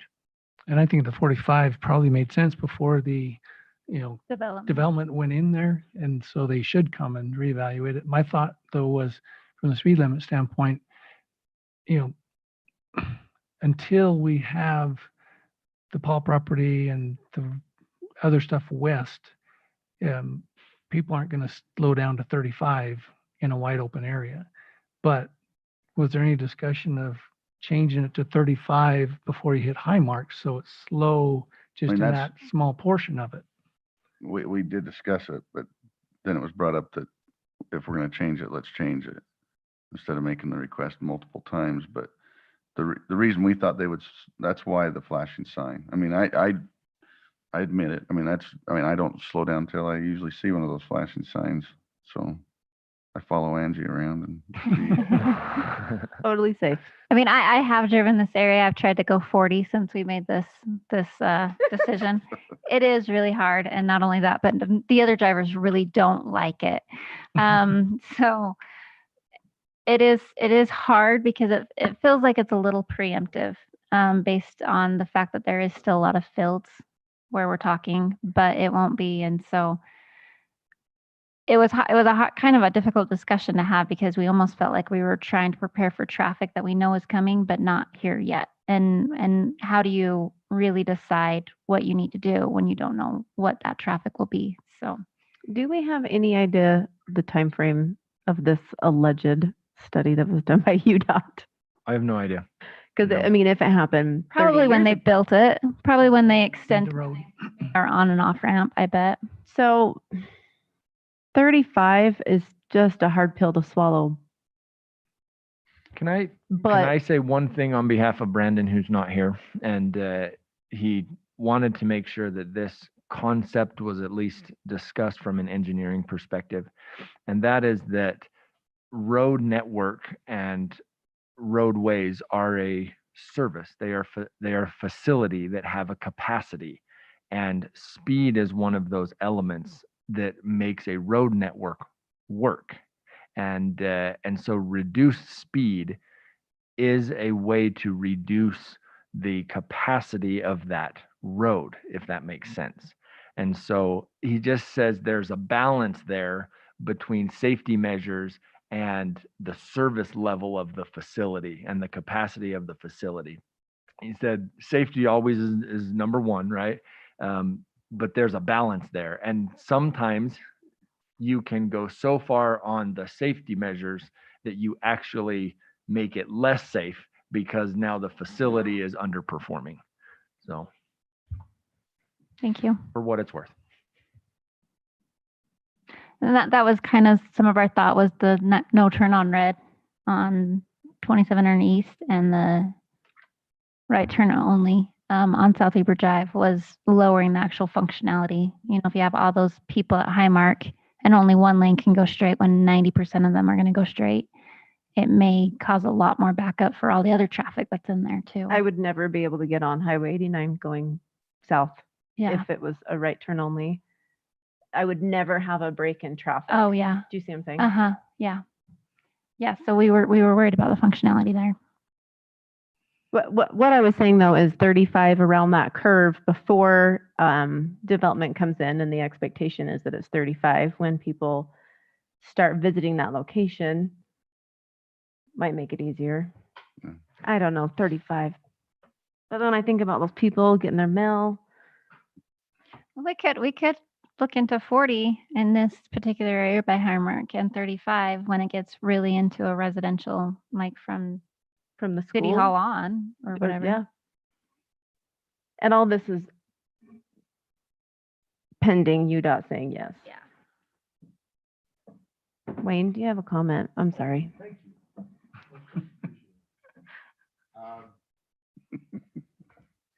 We're talking about the sign, COVID-20 first sign. And in my opinion, there's three factors that's controlling the safety of that sign. I think your mic's muted.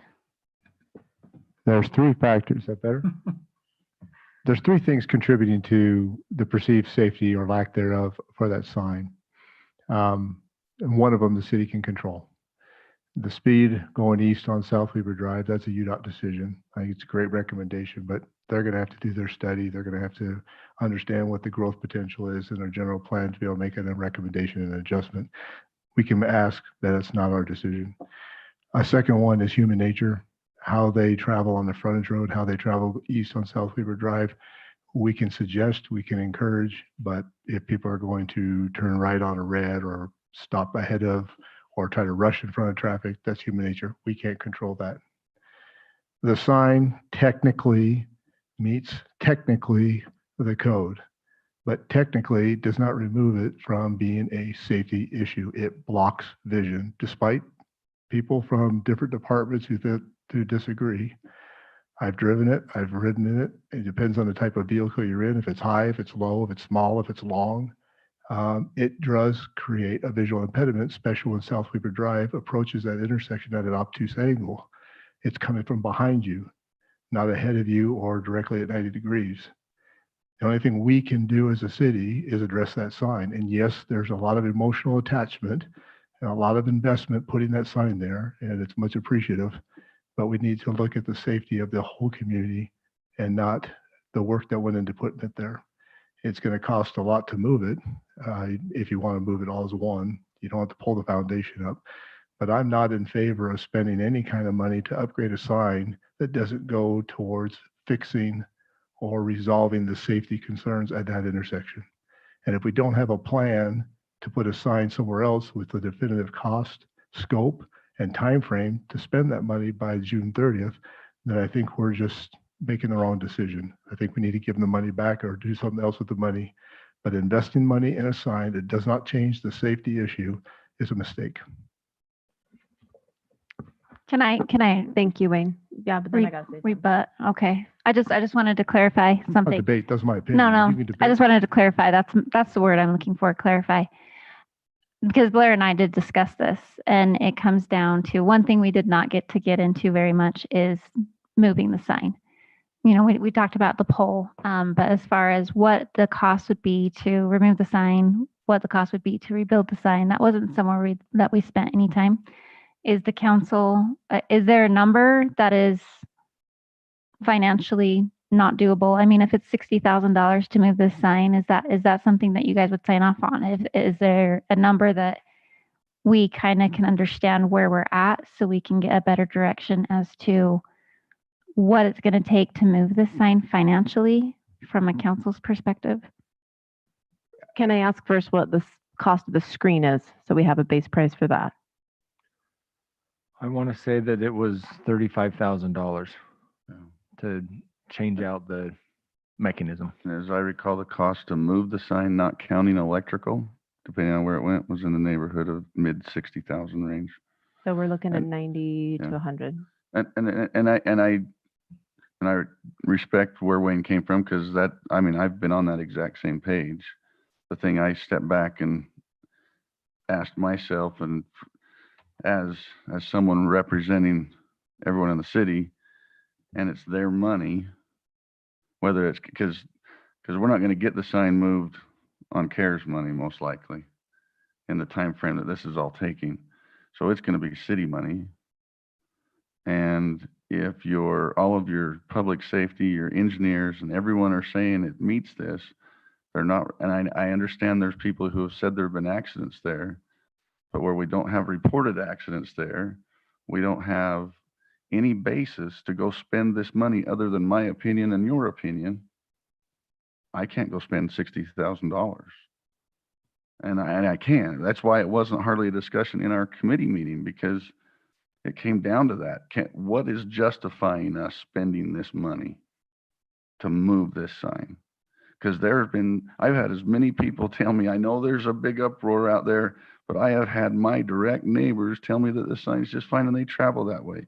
I have had several other people tell me the sign's just fine. I've had several people tell me it's not, but none of them have basis that it doesn't meet any certain requirements. And I couldn't do it. So I do think, yeah, if something happened there tomorrow, we talked about it, I would feel horrible. But I would also feel horrible if it happened anywhere else in the city. So, because it comes down to people obeying the law. We can't legislate people to obey the law. So.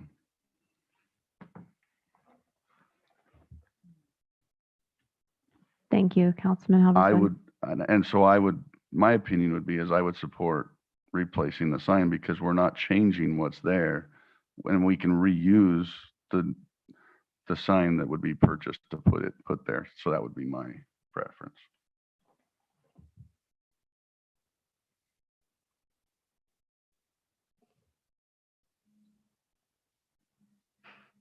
Okay, Councilwoman Alberts. Replace the sign would be your preference? Yeah, I do think we should go ahead and replace the screen. I would like a little more direction on how the council feels about addressing moving the sign for future reference, but that can be discussed later. But yes, I do think that if we can move that screen, should we choose to move the location of the sign, it can be reused. That's $40,000 that the city doesn't have to pay for if we choose to do that. Thank you, Councilman Sotoquist. Do we have other options that we can utilize that CARES money for if we don't put it here? Yeah, we can revisit that list that we had. The first one that comes to mind is the ability to use that for fire payroll. That is something that then puts this money into a different pot, essentially. That's money that would be displaced or made available because of the CARES money. But we would just revisit that list of priority that we had. Okay.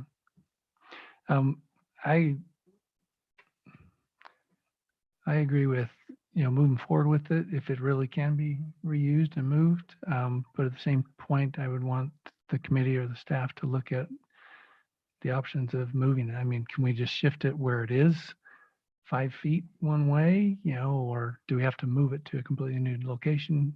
And there's a whole bunch of different options, obviously, that can be evaluated by moving it, but I'd like to understand those, but I don't know that. So some of those were discussed and have been discussed, but on the Maverick, as far as I understand, on the Maverick location, that's the only spot. We can't go to the northeast, which would be the optimum location, because that's UDOT, and they told us no. The two locations that would be on Parsons on the berm, and possibly in one of the other developments as they go. But I mean, and UDOT could always be asked again. It's been 3 years since they were asked, but if we can move it over there, but that would involve a lot more money. Was there any discussion looked at putting on Maverick's pole? That was originally discussed, if I remember correctly, right? Was that not? No, I mean, everybody keeps shaking their head. I voted on this, and so did half this other people sitting at this table. So you can't say it wasn't us. Yeah, I remember. I just don't remember the Yeah, conversation. I mean, if I remember right, Maverick said no to the poll. So I mean, it was okay. I was on council, so was Angie, and so was Wayne. So I will say this: the documentation behind this is lacking. So it's really hard to know. There's a lot of, well, I heard this, but I went in and I researched all of it, and there really isn't a lot of documentation on any of as far as different locations. I would like to at least get those in writing so future people always know where we were at, because we're just piecing it all together based off memory, really. But I would say we still go to UDOT and request, the speed limit change to maybe 40. If not, locally 35 or whatever, but those are my thoughts on it. Okay, thank you. My take on it is it's almost treating it like it's a grant in essence, that we have the ability to replace this and the safety is a concern. Is it safe? Is it not? But at this point, we are able to give us an upgrade, a facelift, a greater capacity to serve our residents. So it's not so much that it's not utilizing this money, but this sign that we have was 10 years old when we installed it. Is that correct? I mean, it's Approximately 10 years, yes. so we're looking at a sign that's 13-ish years, give or take, and we could get a brand new sign that is more high efficient. It's easier to operate. We don't have time to move the sign right now, but we could at a later point. So I feel like it would be, terrible for us to turn this down and not at least give us an upgrade and the option later. Because if we don't do it, then we can't do it. It won't be a budgeted item later, as is now. So that would be, my recommendation would be to continue with just replacing the screen and then have the safety committee review it again as development comes in and safety increase or concerns are there. And you stand by your statement, sir? I said several statements. I understand the logic of taking beneficial use of the dollar to upgrade a sign that's 10 plus years old. My fear or my concern is that once upgraded, the whole project gets forgotten, and the whole aspect of relocating it or finding another spot for it and moving it to the Staker Parsons berm, that's great for people going east or going west, but it does nothing for people on the frontage road. So now you're talking two different signs, and now you just double the cost. There's more to it, and there's more to just say relocate it, because there's got to be a study, there's got to be a lot more effort behind what are the options. So upgrading the sign, that's fine, but I don't want it forgotten that we have a safety concern by the citizens. And that concern needs to be addressed and needs to be done in a timely manner. And if we can get a commitment that that'll be followed up, I'm not going to say, I don't know, but it needs to be followed up in a timely manner so that we can at least respond back to the public that, yes, we looked at these concerns and here's what we're going to do, or here's not what we're going to do, but here are the reasons behind it. Thank you. So what I'm hearing from council is continue with the replacement of the screen and have the Public Safety Committee reevaluate this. Yes, and we're committed to reevaluating it. Absolutely. And in the meantime, pursue reducing the speed limit at least to 40. Do we want, it really is related, a bigger issue. Do we want to pursue the speed limit request to UDOT and at what speed? I think a recommendation or a request of UDOT to come in and do another transportation study in that corridor, given the commercial, the R7 on the Paul property that might come through, the other developments in the area, and the increase in traffic that's going to cause. We recommend a lower speed limit, or should I suggest in 35, and have them come back and say, this is what we're going to recommend. I'd also bring forward the stop line. They say they can't bring the stop line on the frontage road forward. I bet it's because they're planning for a crosswalk there. Well, if you don't put a crosswalk, there's more room for a stop line to come forward. I don't know all now says it can go 2 feet. Huh? I think they're saying, he recommended it could go 2 feet farther forward. Not doing anything, and you can do something. I think we should take advantage of every option we have. So I think that the transportation study for the frontage road, South Weaver Drive, the speed limit should be a comprehensive, so we can take advantage of all and make all the improvements at once. Maybe you don't have to move the sign with all those things taking place, and we're done there. But that's where I think it needs to start. Can I just ask a question? if they were to do that study, would it be more beneficial to wait until the car washes in to calculate that traffic, or do they have a way of calculating that traffic in their study? They have models. Okay. And if they don't do that, then we may have to hire our own transportation engineer to do the study that they would review and give us their decision based upon an independent. That might be another option. That sounds great. So does the rest of the council agree with that? Petitioning UDOT to do a traffic study Yes. and to have them revisit the speed limit? Yes. And then do maybe we have they'll the, come back with a simple answer of what it takes to, I mean, it might be very simple process, so. and then do we have a time frame that we can have the public safety committee meet again? Do we want to do this annually? Oh, on this issue? On the safety issue? Of So this it doesn't- road? It's gonna Of be the, yeah, of this more- intersection It'll be road. more than annually on this. I think for the next year, it'll be a discussion we have almost every time. Okay. Great. Does staff have direction on this? Yes, Replace well- the screen, petition UDOT for a Study. and the public safety committee will address it again. Address the safety and the sign location. Yes. And then sounds my follow-up question to that would be, if this is coming in less, oh, Wayne, you have something? No? Okay. If this is coming in less than the budgeted amount, we just moved to our second priority for the CARES money that the council already voted on. Correct? That's how I remember the motion being Yes. made. That's That how I order. remember it too. The radios, the screen, and then the fire department payroll. I think those were the three because Okay. we did radios first. Okay. Yep.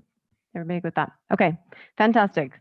If that's clear, let's move on to reports. Do we have any new business? I wanted to, based off Paul's comments, Dave, I wanted to see, are we ready for HB 98? Is there any changes that we need to take place? Do we need to do anything regarding that? So we meet the deadlines already. So we don't have concern there, but we will make sure, not just on HB 98, but all of the recent laws that have passed that affect us, we will make sure to do a comprehensive review and an analysis of how we need to change. If that's code changes, if that's process changes, yes, we will make sure that we look at all of that and have that ready to go. Perfect. Thank you. They're not a done deal. The governor still hasn't signed them, so there's still a sliver of hope. Yeah, so I can get Governor Cox to do what I want him to do. Oh my Have gosh, him I'll be give you the day. $1,000 right now. yeah, there's That man doesn't listen to me. Yeah, so just so everybody's aware, and not necessarily those in the room, but maybe those that are watching or paying attention, is that there is a timeline and a process each year as the state legislature wraps up and finishes that we get the chance to then review all of those things that affect us and have time to then implement that and make sure that we're in line. And that's one of the beauties of what Jamie does and what Sherry do in their respective areas of expertise. Jamie especially is really good at following that and making sure that we're in line there. So we're not going to drop the ball on that one. We'll make sure that as staff, we follow through on all of those bills that affect us. So Dave, just specifically on House Bill 98, as currently written, we don't have any trouble meeting those timelines currently. Not at all. Correct? Correct. And I think that's just I don't know, maybe a comfort, if you will, to our city and citizens that we're not one that is always rushing at the last minute or exceeding those times. Yeah, one of the talking points as far as this whole process with that bill was that there are quote unquote bad actors among cities that are not meeting timeliness, and we're not one of those. Thank you. Any other new business? Okay, hearing none, we'll move on to reports. I will start. We had several meetings on March 4th. First, we had a meeting with Wasatch Front Regional Council, Zoom meeting to remove the South Bench Drive from their transportation map, just what connects to Layton, from Layton north to South Weber Drive. The meeting went well. There were a couple steps for staff to follow to ensure this happens, and 2 meetings that staff will have documents prepared to take to the Wasatch Front Regional committees and boards to review. And the last meeting is May 5th. Is that correct? It was the first week of May, I think. I thought it was a different date than that, but it was in May. I thought Okay, it was so- like the 20th or something, but Okay, they're I may gonna- have written that down wrong, but staff is prepared and ready to do that. And it was well received. It was a great meeting. So staff's prepared. Anything I need to add on that meeting? No, I update? would just add that they gave us 2 options, essentially. We could either wait until they update their next plan. It's an every 4-year plan. They did it in 2019. The next update is 2023. They said, if you want, you could wait, and then we'll just update it at that point. Or you can go through an amendment request process. And we're choosing to go through the amendment request process so that it would show up immediately and there wouldn't be any questions. Thank you for So it's noting an that. application and then committee reviews before ultimate approval. Yes, and they said it was good timing because they had the appropriate meetings scheduled, so it should happen fairly quickly. Yep. May I So- just add something here? Just to clarify from last meeting, the letter regarding the council's request was also sent. Am I correct? Yes. Okay. And that letter is actually part of the application. They wanted council statement essentially that they wanted it removed. So that was good that we had that prepared and ready to go. Perfect, thank That'll you. be part of the application. Also, the Parks Committee reviewed our budget on that same date. We discussed adding funds to trails as far as maintenance and such. And then we also discussed, we received 5 bids for the Canyon Meadows Park West project. We will review them on this coming Friday, and hopefully have a recommendation for a contractor. And the last meeting that day, we then had a meeting with UDOT and Wasatch Front Regional Council on site at the Cottonwood Drive Trailhead to discuss our application for 2 different grants we had applied for to widen the street and create a parking lot to make the street safer and create a better trailhead for users. The meeting went well with the grant review board on a tablet on Zoom. They could see the high use of the traffic, great examples of the use, and it was a very well received meeting. So that is all that I have to report. Councilman Halverson, we'll start with you. Okay, the Public Safety Committee met, which we've heard most of what was talked about. We did review our budget, and I believe that is it. Thank you. Councilwoman Alberts? Is the planning commission meeting on Thursday? It is this coming Thursday, yes. There's a training that's taking place this Yeah. Thursday, the 11th, and then the business meeting will take place on the 18th. Okay. Is that here at City Hall or just remote? It's remote Okay. And will they be sworn in on the 11th then? on the 18th. On the 18th. Okay, thank you. On public safety, we just reviewed the budget, and we also discussed the sign, which everybody's already heard about. Okay. Councilwoman Alberts? The PR committee met to review our budget and decided we didn't really need one. But now we're thinking audio. We may need some speakers and some mics, but Not for this room. not for this room, but for all of the really fun things we're going to be doing. Just heard you say you didn't need budget. I know, right? You misspoke. We said nothing, and then we said, wait, we do want some. So anyway, we're gonna. I think Dave was gonna look into that, I believe. And that's all. Great, thank you. Councilman Soderquist.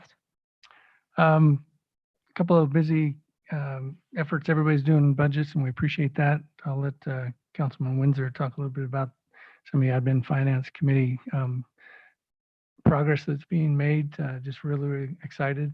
Wayne loves it and has a good passion for him, so I'll let him talk about it. But just appreciate the efforts that are looking forward and planning ahead, having a lot of good things. So the admin finance committee met actually twice, walking through the different things that we had there. We were talking about setting up rules for sales tax money, so that we can have money going into a couple other places that currently don't get money. So we'll bring that forward when we're ready with it. Also had 2 gravel pit related meetings. We met with the Contribution Advisory Board. As you probably know, we get contributions from Stecker Parsons that go towards supporting recreational programs in the city. It was a very good year last year, and they contributed to us over $80,000 that is being utilized for various recreational programs, country fair days and other things like that. We also just had a regular gravel pit meeting with representatives from Geneva and Stecker Parson. Talked a lot about our efforts to try to mitigate and understand, what we can do to improve the situation. There's a lot of discussion there, a lot of things that we're looking at moving forward, trying to identify ways where we can, obviously help the situation. We can't control Mother Nature, but there are things that we can control, and we're working towards that. Hopefully, after our next meeting, we'll have something to bring forward that might be a good proposal for the citizens and the gravel pits. Can I ask a question on that? Yeah. Has there ever been a study done for them to know how far their dust travels? There, not that I know of. And that was one of the discussions we had was, we could do a very involved study to say, where's it going? How far is it going? Which areas get the most? I checked in with a couple of companies that offer or sell dust measuring devices. They're quite expensive. They're not wanting to donate anything, obviously to us. But that would be a very involved thing. The question that came up was, once we understood that, then what do we do with it? It'd be good to know, it'd be good to understand. The one thing is the dust collects differently in different locations. On the backside of houses or other things that kind of get sucked in. It goes into people's windows, and doors and things like that, the finer stuff. But it takes a long time to build. So it's hard to measure because any of the measurement devices you'd need to leave out for continuous period. And if we get some low grade stuff, the rain or snow or anything kind of messes things up. So we haven't pursued that option. We have discussed it, but the practicality of it and the question of, then what do we do with it? I mean, it would be good to know, and that's one thing that we still have on the table to try to figure that out. But at this point, we're not going forward on that. Thank you. That's all I had. Thank you, Councilman Soderquist. Councilman Windsor. I have nothing to report. No, I'm like, well, no. Code committee, met a couple of times. I sound like a broken record, but we have got to a point where we're going to forward on the information to the planning commission. It's like we're going to be passing the torch, and the planning commission is not going to start planner and start developing some new code language with the definition. So as the planning commission starts reviewing that, and they'll make formal recommendations, they'll be brought forward to the city council, and the city council will then look at it as a discussion item.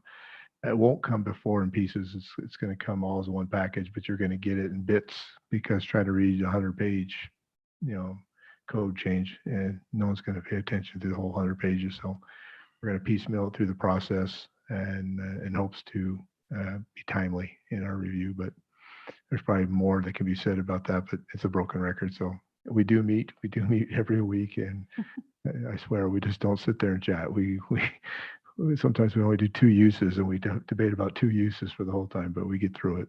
The finance and administration meeting, we met twice, went over the budget. We did have a very jovial conversation about capital investment planning, and the projection planning. We created some tools. Staff's doing a great job with their planning tools, in hopes to develop a document that can be shared with each committee. So now each committee can start building their capital requests, if you will, their vision. We're talking general funds. So we're talking fire, roads, so safety, fire, admin, judicial, parks, I think are the main 5, those capital aspects. and the competing needs. And yes, we've got some big ones coming down the pipe. It's also a tool that helps remind us of things that we need to address that are 10, 15 years down the road. For instance, the West Side Reservoir.